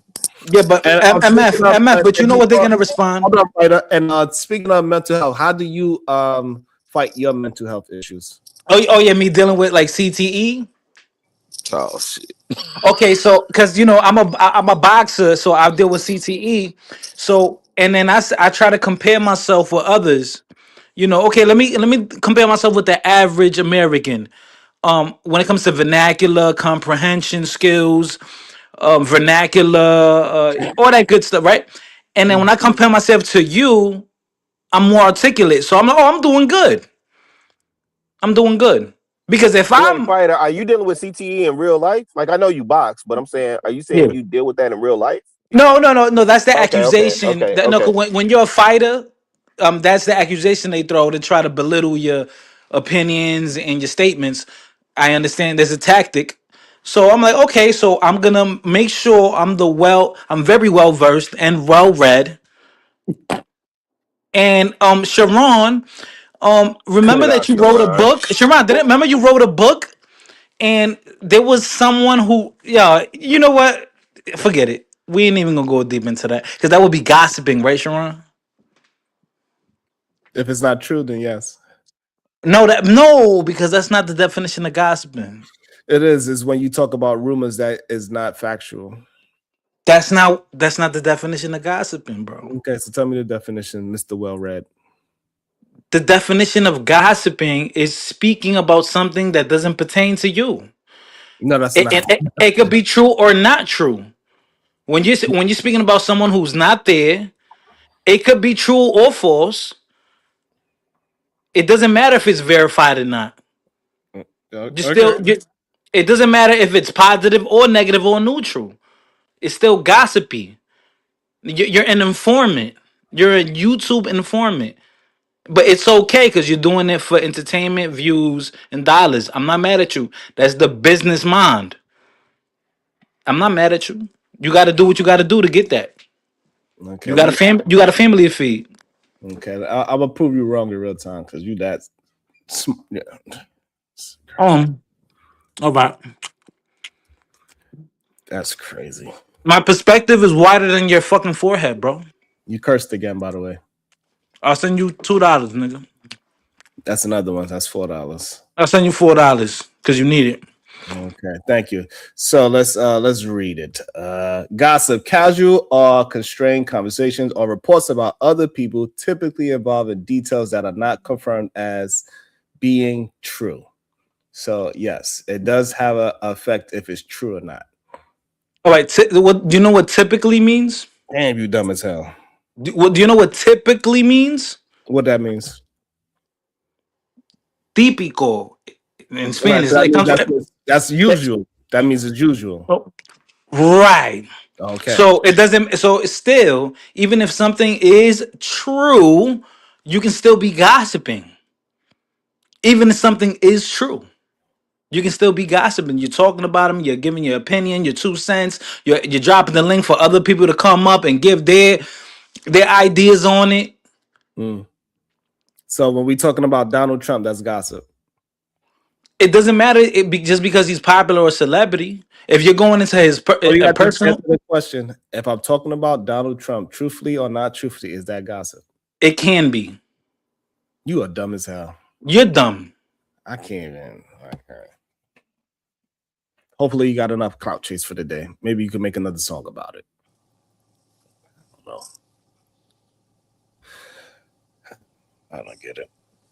But since this, oh yeah, he got it. That's $4. That's $4.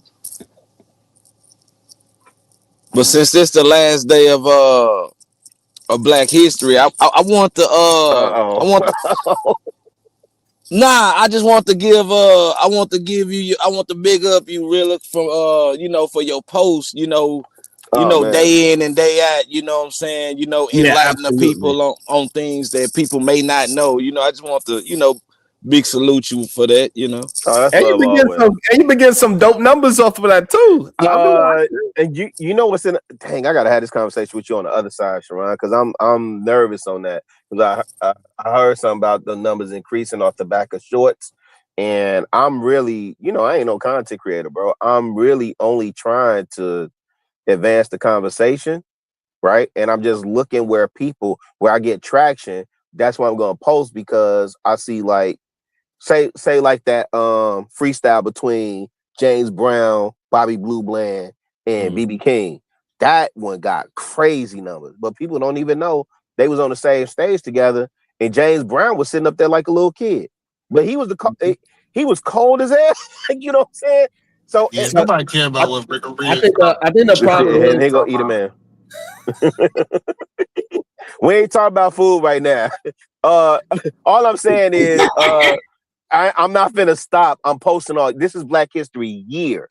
And to tie it back into your original conversation, Sharon, when I look at what's happening in the world, right? When I look at the transition of, say, a Jesse Jackson, and then you juxtapose that against, and people may not make the immediate connection, but you juxtapose that against our position in the world where it's supposed to be America first, right? But we have an interest in South America and the Middle East at the same time, with a president who said no new wars. Then we get somebody up here. Hold on, I'm gonna land the plane real quick. We get somebody up here who said that's a preemptive strike. That's not a new war. Like, we ain't at war. Like, yo, fam. Then you get, the GDs and the BDs clicking up with Britain coming in saying, hey man, yeah. And they just said it eloquently, right? That's what they really did, Sharon. But fam said, hey man, we ride 10 toes down with the red, white, and blue, and them cats over there. They said what? Say it again. Play it again. Cause the people who don't know about this said the Allies they ain't riding for America. They ain't riding for I'm not America. in that conversation. I already know. Now you want to change the conversation because he got to agree with either man. I like when he don't watch, because when he don't watch, he agree. Wait, which one of us has regularly jumped up here and said, I just came in on the last 5 minutes of the conversation, but I'm giving my opinion like I'm the authority, but you got to excuse me because I ain't seen all what y'all been talking about. Well, answer my question. Why in the world did y'all make Black History Month end time month? Who is y'all? When you say y'all. Shit. Wait. Nah. Hey, next level. Let me have that conversation with E, my brother. E, who is y'all? Everybody in this space. The majority. Okay, so that would include you. I seen the majority. So E, hold on. No, that would include you. Listen, the point. So why did you make Black History Month? Now, I'm not a content creator. No, but I'm not either. You're literally coming in on the tail end. No. Let me ask the question. I want you to blackity black. Yeah. I want you to know why you ain't stand on the line and make sure everybody was talking about Black History Month. Right. It sounds like y'all make this end time month. It sound, and it's the thing, right? It sounds like you don't listen or follow my content, whatever I'm posting, right? Because you literally just heard Next Level say, hey, really, I want to salute you for posting every day this month about Black history or some stuff I didn't know, right? So I appreciate that. And then I was saying, hey, I'm posting all year, right? Sharon even said, yo, that's solid, dude. Like, yeah, Rilla been and Sharon been commenting on, and Next Level been commenting on my post too, right? So you come in and say, why y'all? And I'm asking you, who is y'all? I haven't posted about the hammerhead from Detroit. I don't fuck with him. You do. You done commented on it. You done commented on every I'm gonna stage. continue to comment I on done it. see you go from page to page to go, Which page to talk page? about it. So Wait, this would really come down to No, why don't you do get that. scared. No, this is my time Go to ahead. ask you questions. I'm Yeah, asking go you ahead. questions. Yeah, go ahead. here, You right. Your Honor. Shout out to So the VP. my question that I want to ask you is, why you so scared of war? War with who? War with anybody. Oh, why so you when scared? you say that's fair. I want you to clarify war with who. Are you talking about Iran or are you talking about Anton? Because it sounds like you bouncing. No, I'm talking about the U.S. going to war. Sound like a whole bunch of scared people who need to go back to church. The question is, why y'all scared of war? Yeah, because that's not what our government sold us on, right? Our government sold us on a time of peace and no new wars, right? But it's interesting that, you MAGA supporters and you Republicans who love the gangbang, you conservative Christians who love the gangbang will get in here and tell us about how we're supposed to be, we make the exception here, right? So this dude that said no new wars and, already understanding our perception in the world as being bullies, this dude go over here and bully Venezuela for oil that we can't use, right? And y'all say, well, it was in our best interest in this, that, and the third. You same people had a problem with Bad Bunny and his performance in the Super Bowl. You same people, right? Then y'all sit up here and say, then Brownsville get up here and say, hey, man, let's look at the past in terms of, Iraq, Afghanistan, so on and so forth. Listen, man, we've been losing wars that we have picked with people since the Vietnam War. And y'all will get up here and say, well, no, this is in protection of our best interest, fam. Right? So and I'm just trying to figure out. I'm gonna say one more sentence. Hurry up and land your plane. Y'all niggas from Chicago take forever. Y'all got an airport and can't land planes over there. That's correct. I'm at Midway right now. So my point is, damn, you made me forget my point, G. That's the point. The point that I was saying. That is not the point. The point that I'm trying to say is, it sounds like, so you think that Venezuela was not pushing drugs into this country? Are you standing on that? What drugs were they pushing? Tell me what drugs they pushing. Okay. No, it's not okay. Do I think they were pushing? Because I'm waiting for you to say cocaine or fentanyl. I'm waiting for you to say that. No, listen, you waiting on the wrong thing. You asked me a question and I answered your question. Was they pushing drugs into our country? Sure. Is that good enough reason is that good enough reason for us to be able to go get their dictator and stop them from pushing drugs into our country? No.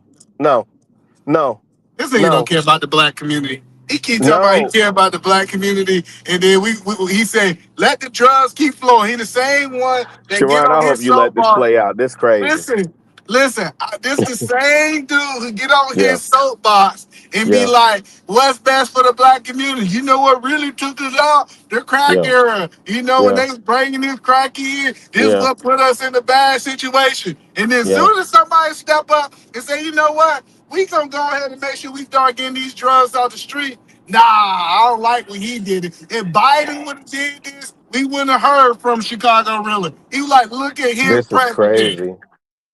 You know the crazy thing, Eda man, and I'm gonna invoke this right now, and I'm gonna say as a believer, like your takes are wild. As a believer, as somebody that say they are born again Christian, your takes are wild, G.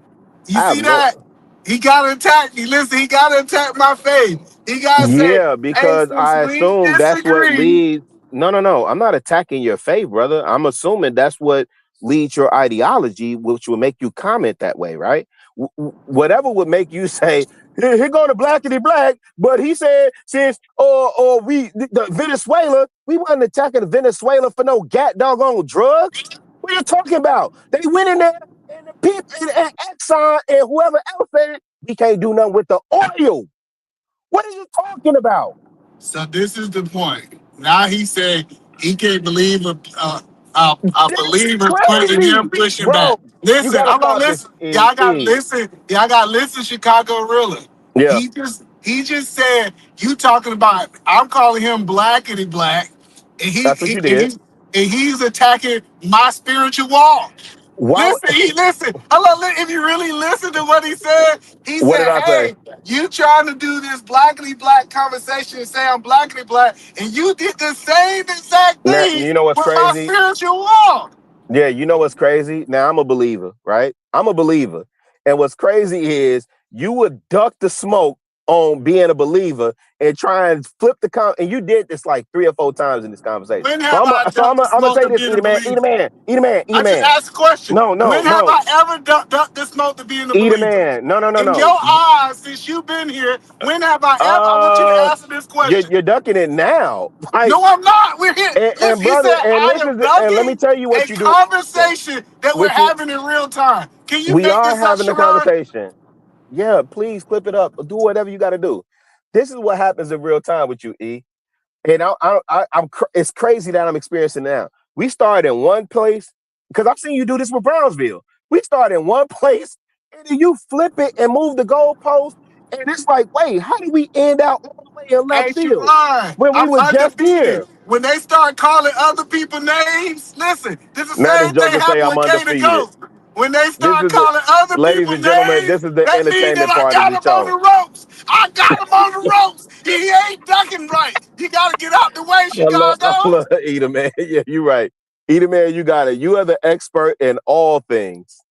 You know everything about nothing, and I concede to you, sir. I bow down.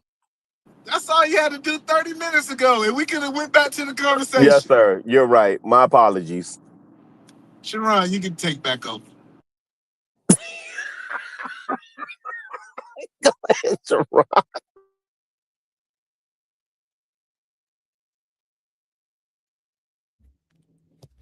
But Hey, Sharon Flabber is gassed it right now. I think you've been doing a good job, and the numbers showing that you probably have a niche that you probably should entertain and actually be a creator of content. Man, Sharon, I be on the fence so much. You're right. You're right. Right? You're right. You're right. It's a couple You talking of y'all about that me? told I me should that. be a content creator? Yeah, you should, E. And you're right, Sharon. I'm on the fence. I'll holler at you on the back end, fam, because I'm on the fence about that. Yeah, you think I'd be a good content creator? You think I need a simulcast in the morning? No. From live from Ether Man Car, Sharon? When we do members, Sharon? Members. Listen, Members. Sharon. Members in the patterns with the furniture. Sharon, you taught me the game, When Sharon. we discriminating. As long as you don't discriminate. As long as Sharon, what I'm gonna do is I'm gonna do what you did. I'm gonna go and call my 8,000 contest and say I'm starting a YouTube page, and you gotta come over. And I'm gonna start my own group, and then we go simulcast. And then I gotta stay here for 6 hours. Nah, I changed my mind. I talked myself out of it. Never mind. What?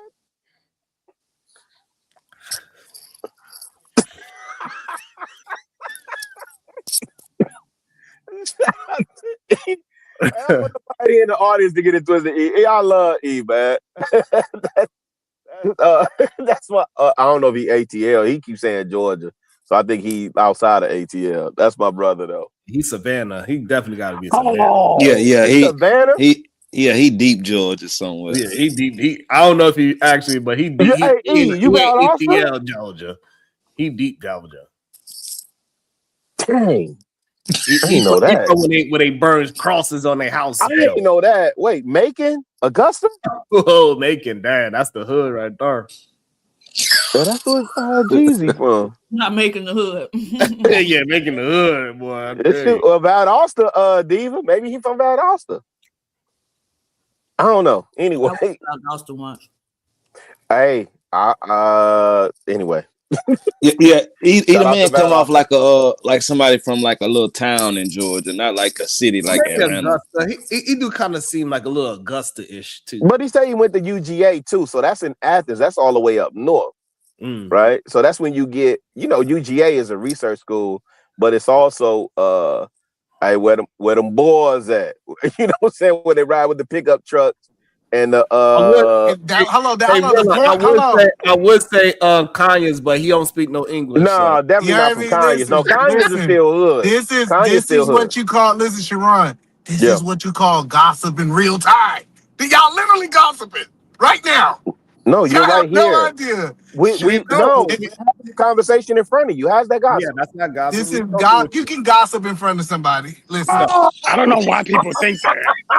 Like, that's you can really gossip weird. in front of a person. Crazy. You Hey, absolutely wait. can't gossip Oh, about because somebody we're in front saying of them. all the places that you No, might. no, you possibly cannot, be. Shadow. I got a question for Eda Man. Hey, Eda No, Man. Chicago Rilla was the one Yes, sir. gossiping. He said, Yeah, I yeah. went to UGA. He said, You I say- went to a research school. Wait, you say hold on. wait. Please tell me you not finna say. Please tell me you finna recant that. So you didn't go to UGA. He go say, what else? He said, Man, please Macon tell me this by man. Augusta. Wait. You ain't got no He evidence from of any of Savannah, these right? things. That's what I No, said. but this man said, listen, Eda Man. What and show don't I have said it- I went to UGA? Brother, I'm really not finna go dig that deep. You When need you to was go talking look it up. Do about your research. You want to talk when about you talk research about schools? when you talked about oh man, this is crazy. Eda Man, all you gotta do is say no, I didn't go to UGA. No, I didn't play football at UGA. I said I played football at UGA too. Ooh, No. that boy making it up. No. All you gotta do is say no, I didn't go to UGA. That's all. Peace and love. Peace and love, Queen. Peace and love. Yo, Peace what and up, love. Brownsville? What's Happy going Saturday on, to you, man. What's going on? So since we talking about Black history, right? This war right now, not really a war. I guess this exchange of ballistic missile fire, and then drone strike attacks leads me to want to educate the people, right? So Chicago Rilla, you ever heard of a gentleman by the name of Willie Tech Man Jenkins? Nah, he never heard of him. No, I haven't heard of him. So Willie Tech Man Jenkins, a lot of people believe is the founding father of drone technology. He was a black man from Los Angeles, right? Now, of course, a lot of people are gonna say no, he's not it. That's been debunked, like they're trying to erase all of our Black history.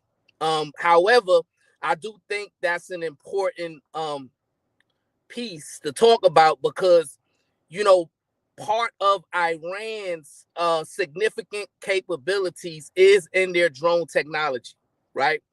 I just seen a video in which Iran sent the drone to Bahrain and it detonated once it got to one of their significant buildings. It detonated and caused the building to explode. So that's one of their strong capabilities to cause a lot of destruction in their region, right? To destabilize the Middle East. And if you don't want to verify Willie Tech Man Jenkins, you also have Stephanie Rivers, right? She's the first Black woman to patent a drone technology company. I believe she patented a drone technology company in Texas, if I'm not mistaken. You got Stephanie Rivers. And then you also got all African American owned drone company called RBS Drone Technologies, I believe. So yes, we got some pioneers in that particular industry. And right now, part of this exchange of ballistic missile, cruise missile, and drone strike attacks, right? Our people, we got to give our people a little bit of credit for the advancement of the technology. Hey, this definitely would have been great information. I'm not familiar with any of these people, but it would have been great information on I don't know if Sharon allows other content creators to be mentioned, but there's another content creator who Sharon's familiar with who often has questions about who are the modern day Black scientists, creators, technologists, and so on and so forth, right? But Brownsville, my question to you is because you kind of stated earlier when you were having an exchange, I don't know if it was with AR or Eda Man, but at what part of this Iran strike, which I would disagree that we're not at war. I feel this is the precipice of a war. Like as if we think Iran is not going to do anything in retaliation, right? Nonetheless, what part of this is America first? Because that's the part I need to be educated on. So, one, I would disagree that we're in a war just yet. I just believe, targeted airstrikes and calculated airstrikes, it could lead to war. It could be a precursor to war, but I don't consider us into a war until we got boots on the ground, right? But America first, right? Now, if their targeted airstrikes are deemed successful, and for me, what it would make it successful is if they were able to take out the supreme leader in his cabinet, right? Which there's conflicting reports on whether or not they was able to accomplish that goal. But if they set a goal to say, hey, we're going to take their leader out and he's an enemy towards the United States of America, right?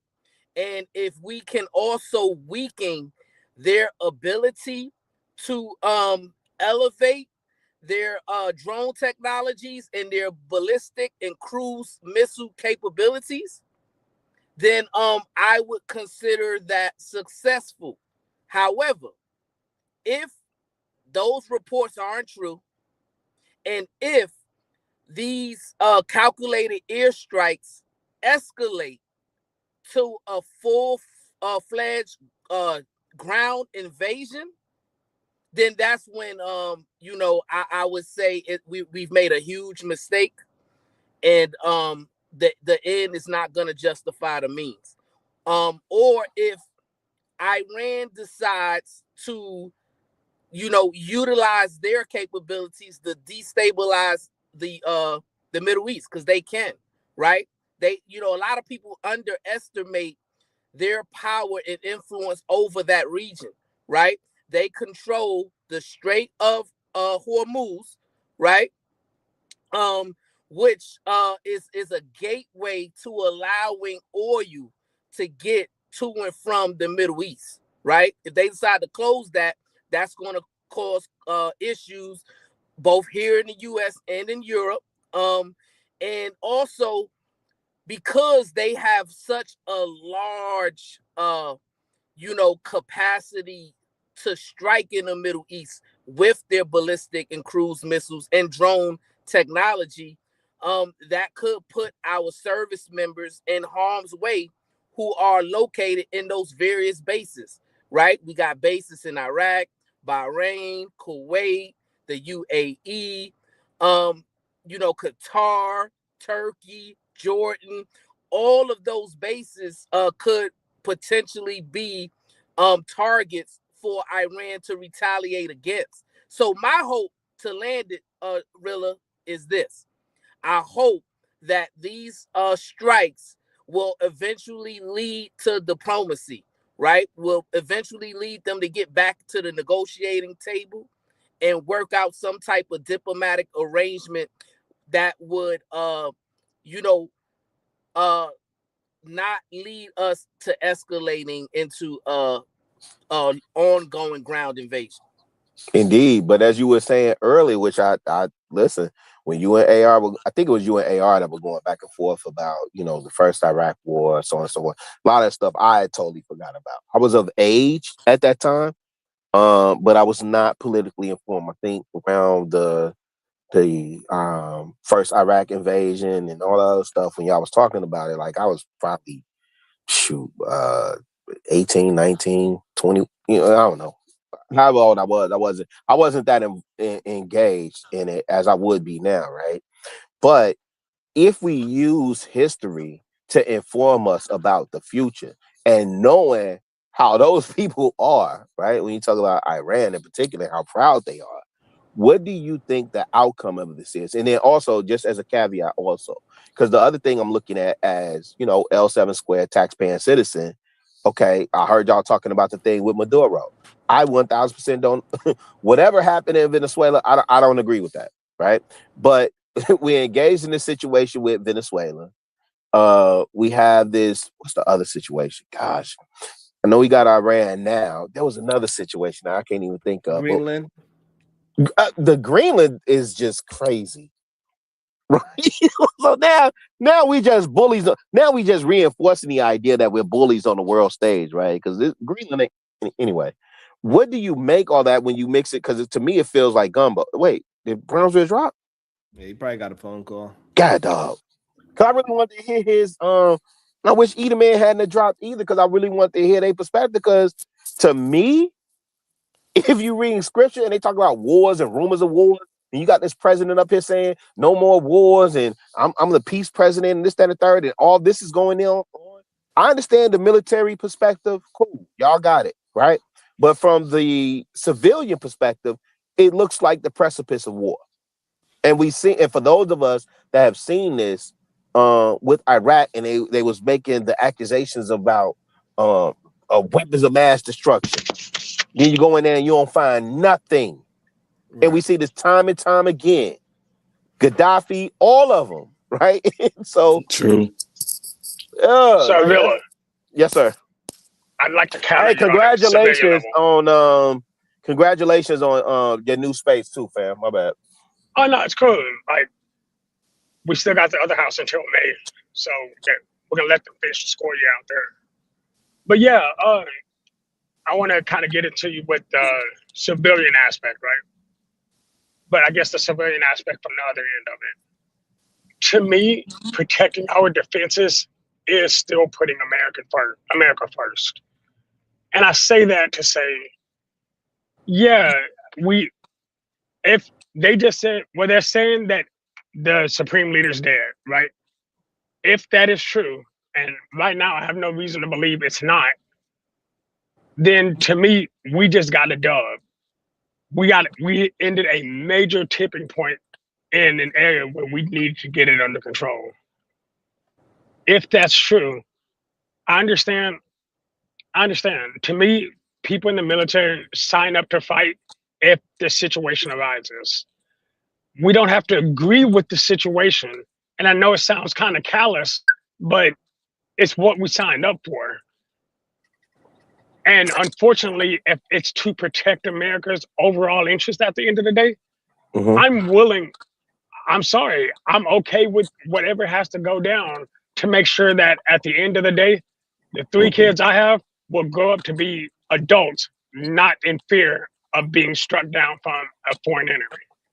Yeah, and that's the part what I would challenge, right? If we look at it in totality, right? And I had to ask my travel agent. I was stateside where I just vacation, right? And I had to ask her because I'm planning my next vacation. And I said, what's our rating? Like, what does it look like for us to travel throughout the world, right? Shout out to PhD, because she said, hey, listen, I travel where the black people are, so I'm good where I travel, right? I don't think we even understand, like, if you think is this business as normal or business as usual, like the rest of the world looks at us as the bully. And if you've been in high school, what happens to the bully at some point? At some point. When you look at empires, British was an empire. Guess what happened to Britain at some point, right? Roman was an empire. Rome, not Roman. Rome was an empire at some point. And what I'm saying is a lot of this stuff, and maybe I'm misinformed, or I don't know, and I'm okay with that part, right? But what a lot of this stuff looks like, when we get to doing these, that's why I do the Bloodkins and Democrats, because that stuff sounds like gangbanging to me. And what I'm seeing right now, this administration none of it looks like America first. What it looks like is protecting corporate interest and greed. That's what that looks like. So now I need to follow the money. And what I haven't heard anybody explain is where the money is. Because if we had followed the money in Iraq, right, then we would have figured Halliburton, right? But we don't learn that lesson, right? So now we say Iran is doing whatever, but are they not a sovereign people too? And are they not beholden to, not beholden per se, but do they not get to do What's in their purview, right? Why is, and I think somebody asked this earlier on this platform, why is it that America has to be the world police? Why isn't Britain standing up? Why isn't France standing up? Britain is coming in now based on the wait, hold on, and I'm gonna land E. Based on the clip that Sharon played, Britain coming in now and say, hey man, we Sharif from Minister Society. We ain't had nothing to do with it, but we ride with our homies. Yeah. We ain't had nothing to do with it. We didn't play no part. We ain't sitting nothing, but we do got planes in the air and we watching y'all. Right? So I just want to respond to that first part before I get to this appointment. The difference between every nation you brought up before, they share borders with enemies. America do not. So you talk about Britain falling, Rome falling, all of these places through history, they had enemies to their north and south, east and west. So they was in proxy for someone to retaliate. The United States is totally different, Chicago. No. So Ed, man, let me push back on that real quick. So you think United States is infallible?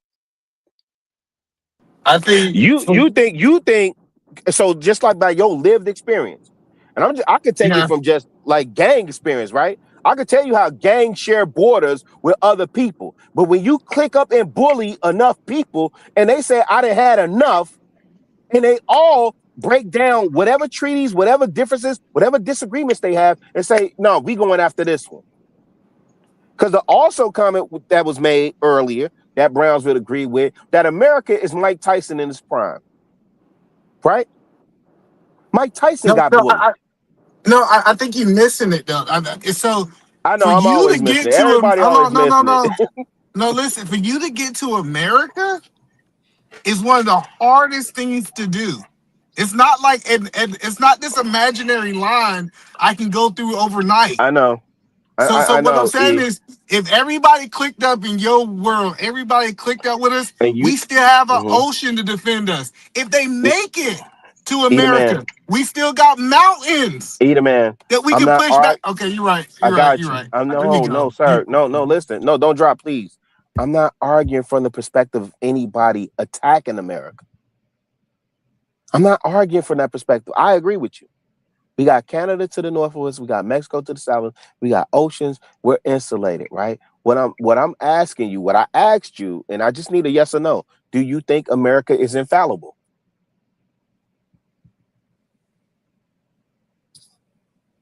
I think he frozen. Thank God. I mean, the answer is no. I don't believe America's infallible, but I still believe we got the bigger stick. And if you want to, again, we're really good at the F around and find out game. Yeah, and that's really that's the part that scares me, right? The fact that we would say we're really good at the F around and find, because most of us who are taxpaying citizens and just, middle class people, we're dependent on the government to protect us, fam. And them people are protecting their interests. And we sitting up here like like other countries ain't had enough of the bull ass that America does in other places. And our perception in the world, again, this is why I thought Diva's point was important, but this is why I asked my travel agent, like, yo, what is our standing in the world? Where can I travel to right now? And I told her my interest, it's the same as Diva. I said, I'm only interested in traveling to diaspora right now. She's like, no, we good there. We good. And for the most part, our money is still good. Diaspora. DIASPORA. I think I spelled that right. I think I spelled that right. Not by the way how Diva started giggling. I don't think so. No, I'm like that. Whoever else was laughing. I don't know. Maybe I didn't. I thought I was the great spelling bee champ. Diaspora though is what I was saying. I know some of y'all pronounce it diaspora, whatever, right? But my point is the idea that America is infallible, while none of us have a vested interest. Some of us are retired military, some whatever, right? None of us have a vested interest in signing up and going on the front line to fight for anything, but we just think that we really don't have to get on the front line though, really, if you think about it. Who that? Ashton? We got kids from China. Yeah, we got kids from China taking the Olympic test for Americans. Yeah, Ashton, you're right. We ain't got to get on the front line. Hey, listen, Ashton. Let me ask you this, because you from M Town. What happens when what happens when one side of let's say Orange Mound click up against, I don't know, Cordova? What made you say Orange Man, Ruler? Because you're from Memphis. Yeah, but how you know about Orange Man? Because they don't even know about West Memphis. And somebody, really, hear me out, because they be playing. You know what I'm saying? A nigga said he mad at me because I don't say West Memphis, Arkansas. I just say West By the way, Memphis. He got a problem with it. Hey, Shicey, you haven't been here for a while, so we got $2 N-bomb fee and $2 F-bomb fees. Okay, you just said the N word, so just be careful moving forward. What can you take $2 off for the benefit of the assistant that I gave you when you first started the show, sir? Watch this, Ruler. No, it's tight. It's tight. Do you know what the benefit N-bombs is? and no F-bombs. Sure. No. Well, hold on, Ruler. I think I can get away with it. I want to see if he's gonna get my credit for what I did to help the show. Watch this, Ruler. I don't remember. You don't remember? Mm-mm.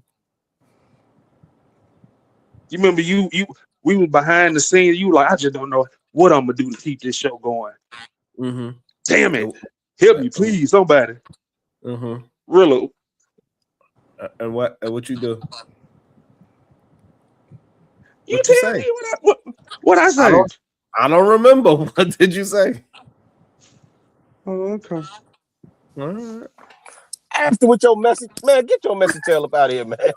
Real, I just got a nigga keep it real. They don't remember shit when I do. The only thing I remember, the only instance I remember with me, you Ashton, when I was telling the men to not call you gay just because you got your booty played with by your girl. That was before the. Look at how brothers Oh shit! Oh shit! Really, but you know the crazy part that I sat there and said why I said that, and they don't get it. I don't remember. I know you weren't there, Ruler, but PAD was definitely there. When what happened now? Oh, what you saying? You was making a joke out of it or something? Nah, I was proving the point. The next nigga can say the same thing. As long as a woman eat the groceries, ain't nothing wrong with it. That's what his point was. No, it wasn't. That was my point. SAS. That was my point. That's what I try to help the brother out, and then I got caught up in the mix. They try to say, "Well, see, Sharon is the one." Did either man drop off? And look, and Ashton let me take all those bullets too. No, I didn't. I didn't know what you said. They made it seem like you were throwing shots. So I waited till I see you the next time. Really, I'm in the comment. Here go Sharon. Everybody else asked me who said he got the booty. But I heard he took off from it. What the fuck is that? Y'all tweaking, man. It's like 9 bitches on the panel, Ruler. That's what he did. I try to save him. That's what I get. That's what they said. Don't save him, right? Ashton, should we be in Iran right now? Should we be in Iran? That's my question. I think we should. That's where all the money that ain't. That was PhD vacation there. Gotcha. What money in Iran? You try to keep it quiet, huh? You ain't heard PhD say she went nowhere. Your motherfucker been sneaking back across the border. That's the second one. Yeah. Huh? Yeah, they strict, Ashton. You can't use the N word or the F bomb. It's strict. It's strict over here. Conversation is strict over here now. Oh, Sharon, $10. God damn it. Damn. PAD was gonna pay it for me anyway, because no, I gave her my ticket, my VIP pass. Yogi Fish, $5. America is its own enemy. We're defeating ourselves. Interesting. And that's Chicago Rilla's point, right? As well. Yeah. I mean, the elite, like, I don't think we realize how much of a class war we in, right? And what you see is, even with this administration, the people that are appointed, you got a Fox News commentator as the head of Secretary of Defense, which they have now said Secretary of War, right? So This is wild, man. That's why when I go talk to my grandma, man, I tell her all the time when after we get to talk, I say, "Yeah, grandma, you right. We in the end days, fam. We in the end days. Wars and rumors of wars, and we can see a thing straight for what it is and deny that that's what we looking at." That's why I wish Edelman hadn't dropped down. I'm not Do it all the using your time. faith against you, but I'm not using your faith against you. I'm actually pressing on the fact that you say these are the things you believe in as a believer. So do these things line up? Yes or no? And you can say no, they don't line up. You can say no, I'm out of pocket, no, I'm out of line, or I'm misinterpreting the scripture. But if I'm using scripture, I'm not using your faith against you. I'm convicted the same way. When people tell me, "Hey, really, you say you a believer, but you do X, Y, Z, blase, skip, woo, woo, woo." That's fair. Yeah, I call real out all the time. Ashton, you ain't man. Don't give me cussing. I'm A few trying to times. reform. Two times though, but I stood on it. Did I not realize? I ain't say no mind. I take it back. I'm trying to reform, man. I'm trying to reform So, with real you, Ashton. question. Yeah. So, given how like pro-black you are, Mhm. and you're a believer, like maybe last week we were having a conversation, and I was saying, I questioned the utility of being a believer for Black people, just because, when I asked most Black believers about how they're able to use their faith to improve their situation, it's like it's something that they never even thought about. So for you, how do you feel about that? What do you think? What are your thoughts? Yeah, that's the part I'm navigating, D. One of my guys, I'm on a whole dissertation about who taught you that your indigenous belief was demonic, right? So when we talk about There you go. Vodun, but listen, when we talk about Vodun and how that's been demonized, we talk about hoodoo and all the things that traveled with us from West Africa to the Gullah Geechee, the Africa towns, the Congo Square in New Orleans, so on and so forth. I'll be honest with you, D, but that's the part that I'm researching and wrestling with, right? I haven't arrived at a conclusion, but at the end of the day, the belief practice that I have in terms of being a believer, and just for anybody, like if I'm affiliated with anything, I'm affiliated with Trinity United here in Chicago, right? With Jeremiah Wright and Otis Moss III, right? That's the closest church I've been able to affiliate with. That is a ongoing struggle You for said me. Thaddeus Matthews. No. No, not Thaddeus. not the cussing pastor. No. Otis Moss III and Jeremiah Wright. I ride with them and identify with them more than anything else. And I've been back at the crib almost a decade now. It's too much church gang banging up here. Chicago, it's crazy. That's the challenge, Diva. How you brought up Von Doom. Who the Avengers is going to be fighting in a new movie? Who? Oh, I don't know. I don't watch Marvel stuff like that. Who are they fighting? The Legion of Doom. Von Doom. Von Doom. Are you serious? But who is Marvel based on though? Right, because when you talk about Professor X and Magneto. Malcolm X, yeah, Malcolm X. X. Yeah, Martin Luther King. But Sharon, I thought it was Blade or Black Man. Dr. Von Doom. No. And look, revived Chicago Gorilla. Dr. Von Doom, he does magic. Just hey, Sharon, this is what I'm saying, bro. When you really look at Vodun, right? When you really examine it, I have a hard time with why people would demonize that. If you understand it, like if you really understand what it, and I'm not saying I would write to it. That's my belief. That's my point, Diva. So there was another conversation you was having up here about a week ago, maybe 2 weeks ago. Well, you was giving a little bit of insight to your belief and practice, and I just don't think we get it. So I've been my man Dre. I've been asking him for a minute, like, who told us that our indigenous worship was demonic? I gotta examine that.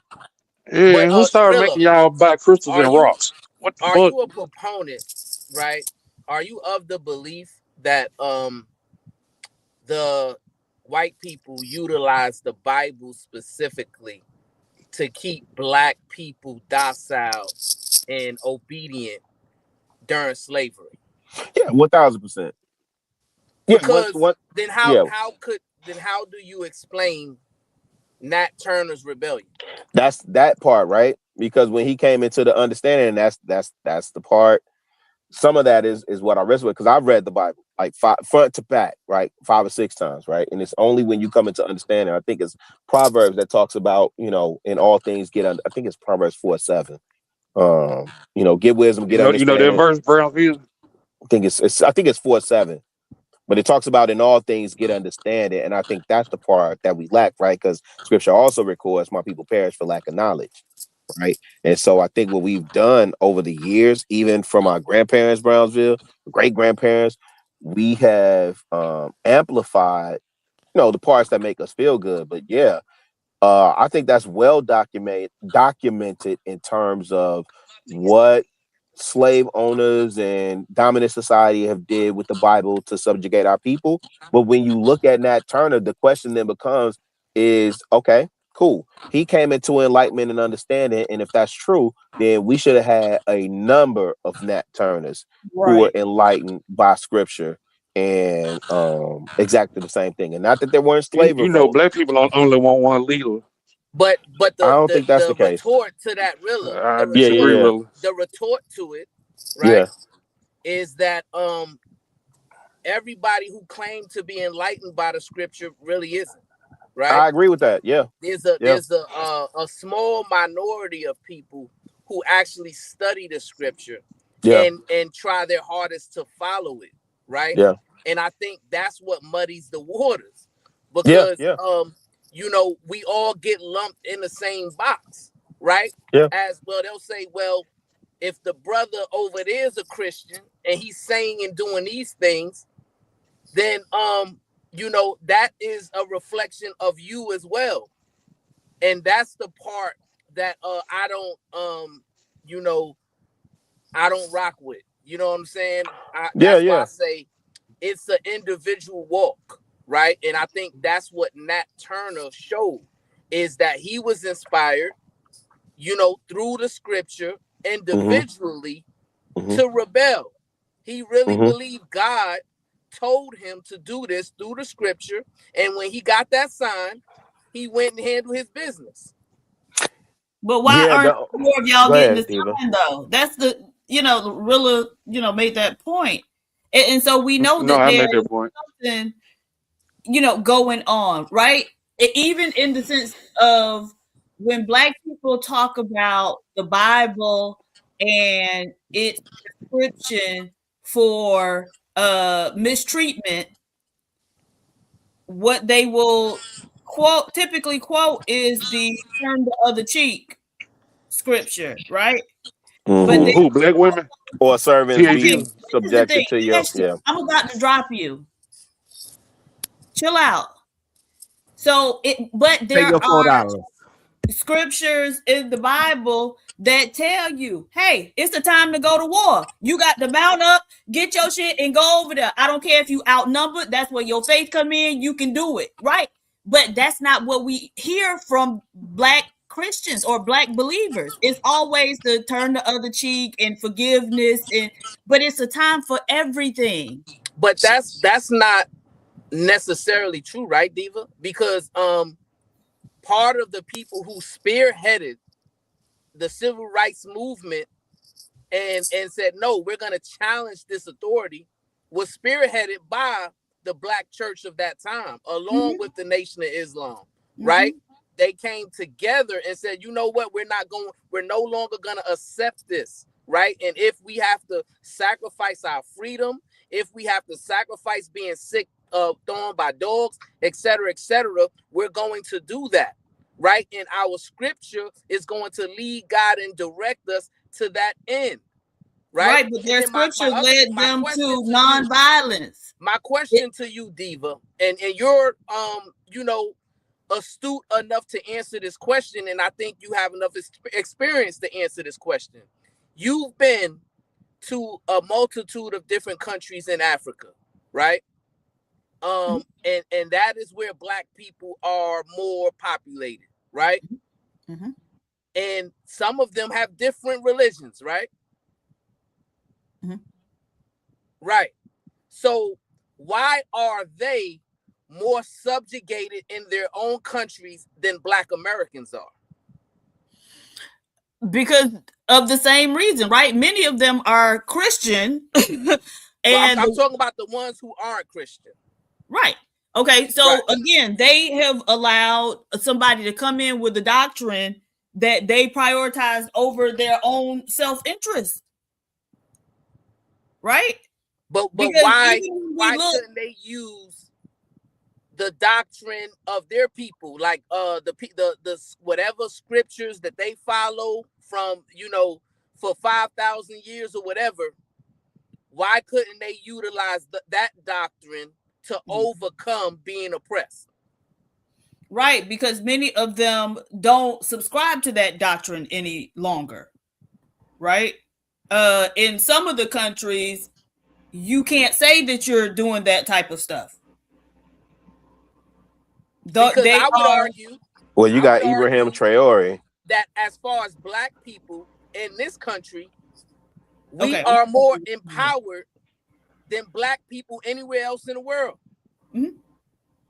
I agree. Right. So, So being the first loser is right. Exactly. So you take solace in being the first loser? No, not necessarily, because our population here in this country is a small amount compared to all of those countries in Africa. Mm-hmm. Right? You go to Ghana, you go to Kenya, you go to South Africa, you go to all these other African countries. They have way more Black people than we do, right? Mm-hmm. But they are way more oppressed. Yes. Right. So our Black people in this country, our ancestors in this country was able to achieve more freedom and acquire more resources and more knowledge, wisdom, and understanding to elevate our people to a point that has surpassed what anybody has ever done in Africa. And that includes, are you saying because the Bible, like we were like, that's no, that's wait, what I'm KT, saying. no, let him land. Please don't, respectfully, don't interrupt. Let him land. Go ahead, that Brian. includes, the current leader of Burkina Faso, Ibrahim Traore. Yeah, right. Yeah. I'm waiting for, and that's my problem with Pan-Africanism, right? Because I'm waiting for an African country to say, you know what, we're going to be self-sufficient. We're not going to go to Putin. We're not going to go to France. We're not going to go to America to sustain us in any way, right? And once they do that, then we can say, okay, maybe they have found out how to elevate themselves to where they don't need any help. But that hasn't happened yet. But it is happened more in the United States of America than anywhere else in the world. Right. But that, at least some of that is by virtue of you being in close proximity to the white man. Right? So you have been able to enjoy the benefit of his infrastructure and his systems. Whereas for the most part, hold on. For the most part, when those colonial powers left, they burned everything to the ground, right, and then dipped up out of there, right? So there's a difference. Like, you've been able to benefit from being in close proximity to the white man. Like a few weeks ago, we were talking about that city right outside of Dallas that ain't had no running water. It's a Black community. Ain't had no running water for 40, 50, years. And so I don't think it's your Christianity that has, propelled you above, the rest of the Black world. Because they Christian too. Many of them Christian too. But I would argue that the rights and the privileges that we have in this country, they weren't given to us. They were not. Our ancestors fought hard for them. Absolutely. Right? And Absolutely. they were determined to have these rights and privileges. As a matter of fact, we talked about the drone technology. We talk about all these other development in industry. Black people contributed to it. Right? Absolutely. So I would argue that it's not Christianity that has held us back. To me, I think becoming more divisive, degenerate, and lackadaisical has held us back more than any other thing that you can name. But let me ask you. My bad. I'm sorry. Go ahead. Next level. No. I just want to ask Brownsville, like, you saying Christianity didn't hold black people back. Well, I understand what you're saying as far as degeneracy. Like, to Diva's point, like, what about like things outside of Christianity? Is that holding black people back? Like what? Like when he was speaking of the voodoo or like the hoodoo and the other like traditional African like religions or traditions. Well, see, that was my original question, right? Because if the argument is that part of the reason why we are not spearheaded or elevated as we want to be is because Christianity has got us in a stronghold, right? Then show me the black people anywhere else in the world that's able to utilize voodoo and hoodoo and whatever scriptures or whatever faith that they're following that has been able to utilize those things to elevate them to self-sufficiency. But that's kind of a moot point because like Christianity hasn't done. That's what they point out. Like, okay, Martin Luther King was a Christian. He was still subjugated. Like, you're black and you're Christian, you still being subjugated. It doesn't really, like you saying it like because some people overpower some people of a different religion. That instantly means that God was real from that other religion. That don't make sense. So the issue that I'm always raising is the inability to use the doctrine to solve your own problems. Okay, so now here we go. Black Christians are in poorer health than the general population, even the general black population.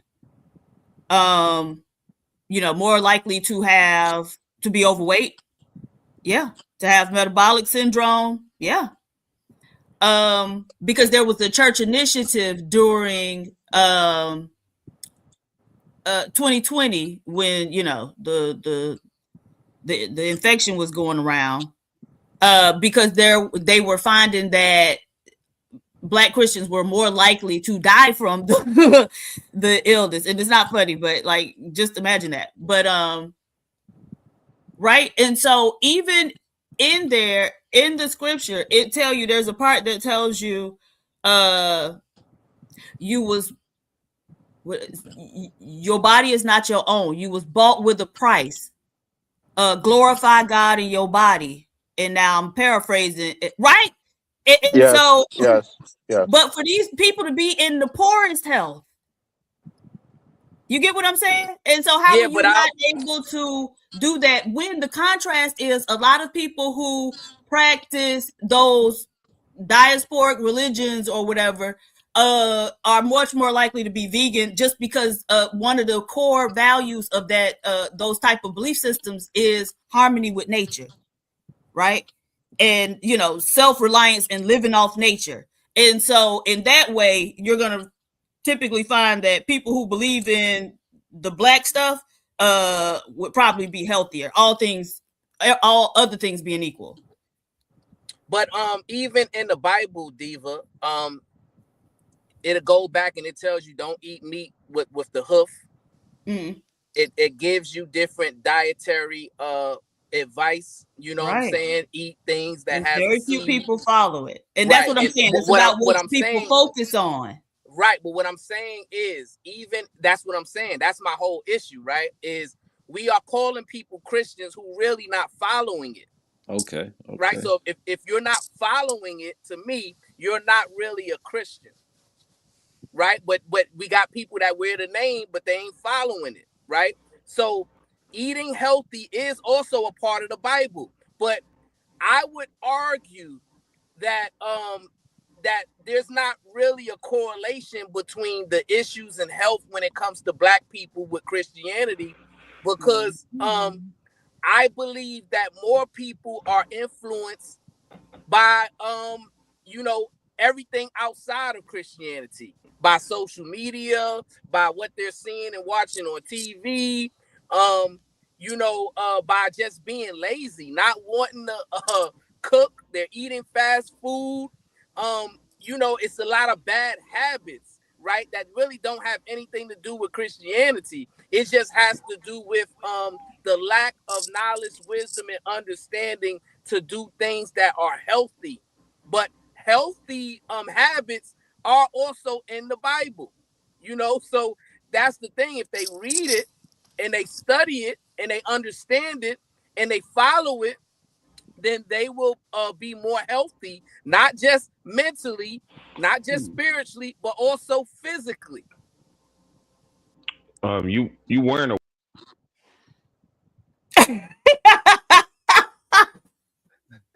Hey. Not today. Aron to Lucas, $5. Look up the Deacons for Defense and Justice. Far from nonviolent and very successful in what they did. Absolutely. Maybe we have to carry this conversation on for another day, on another stream. You got any final words, Diva? Bye, y'all. Enjoy your Saturday. Nothing wrong with being. Hype me up. Let me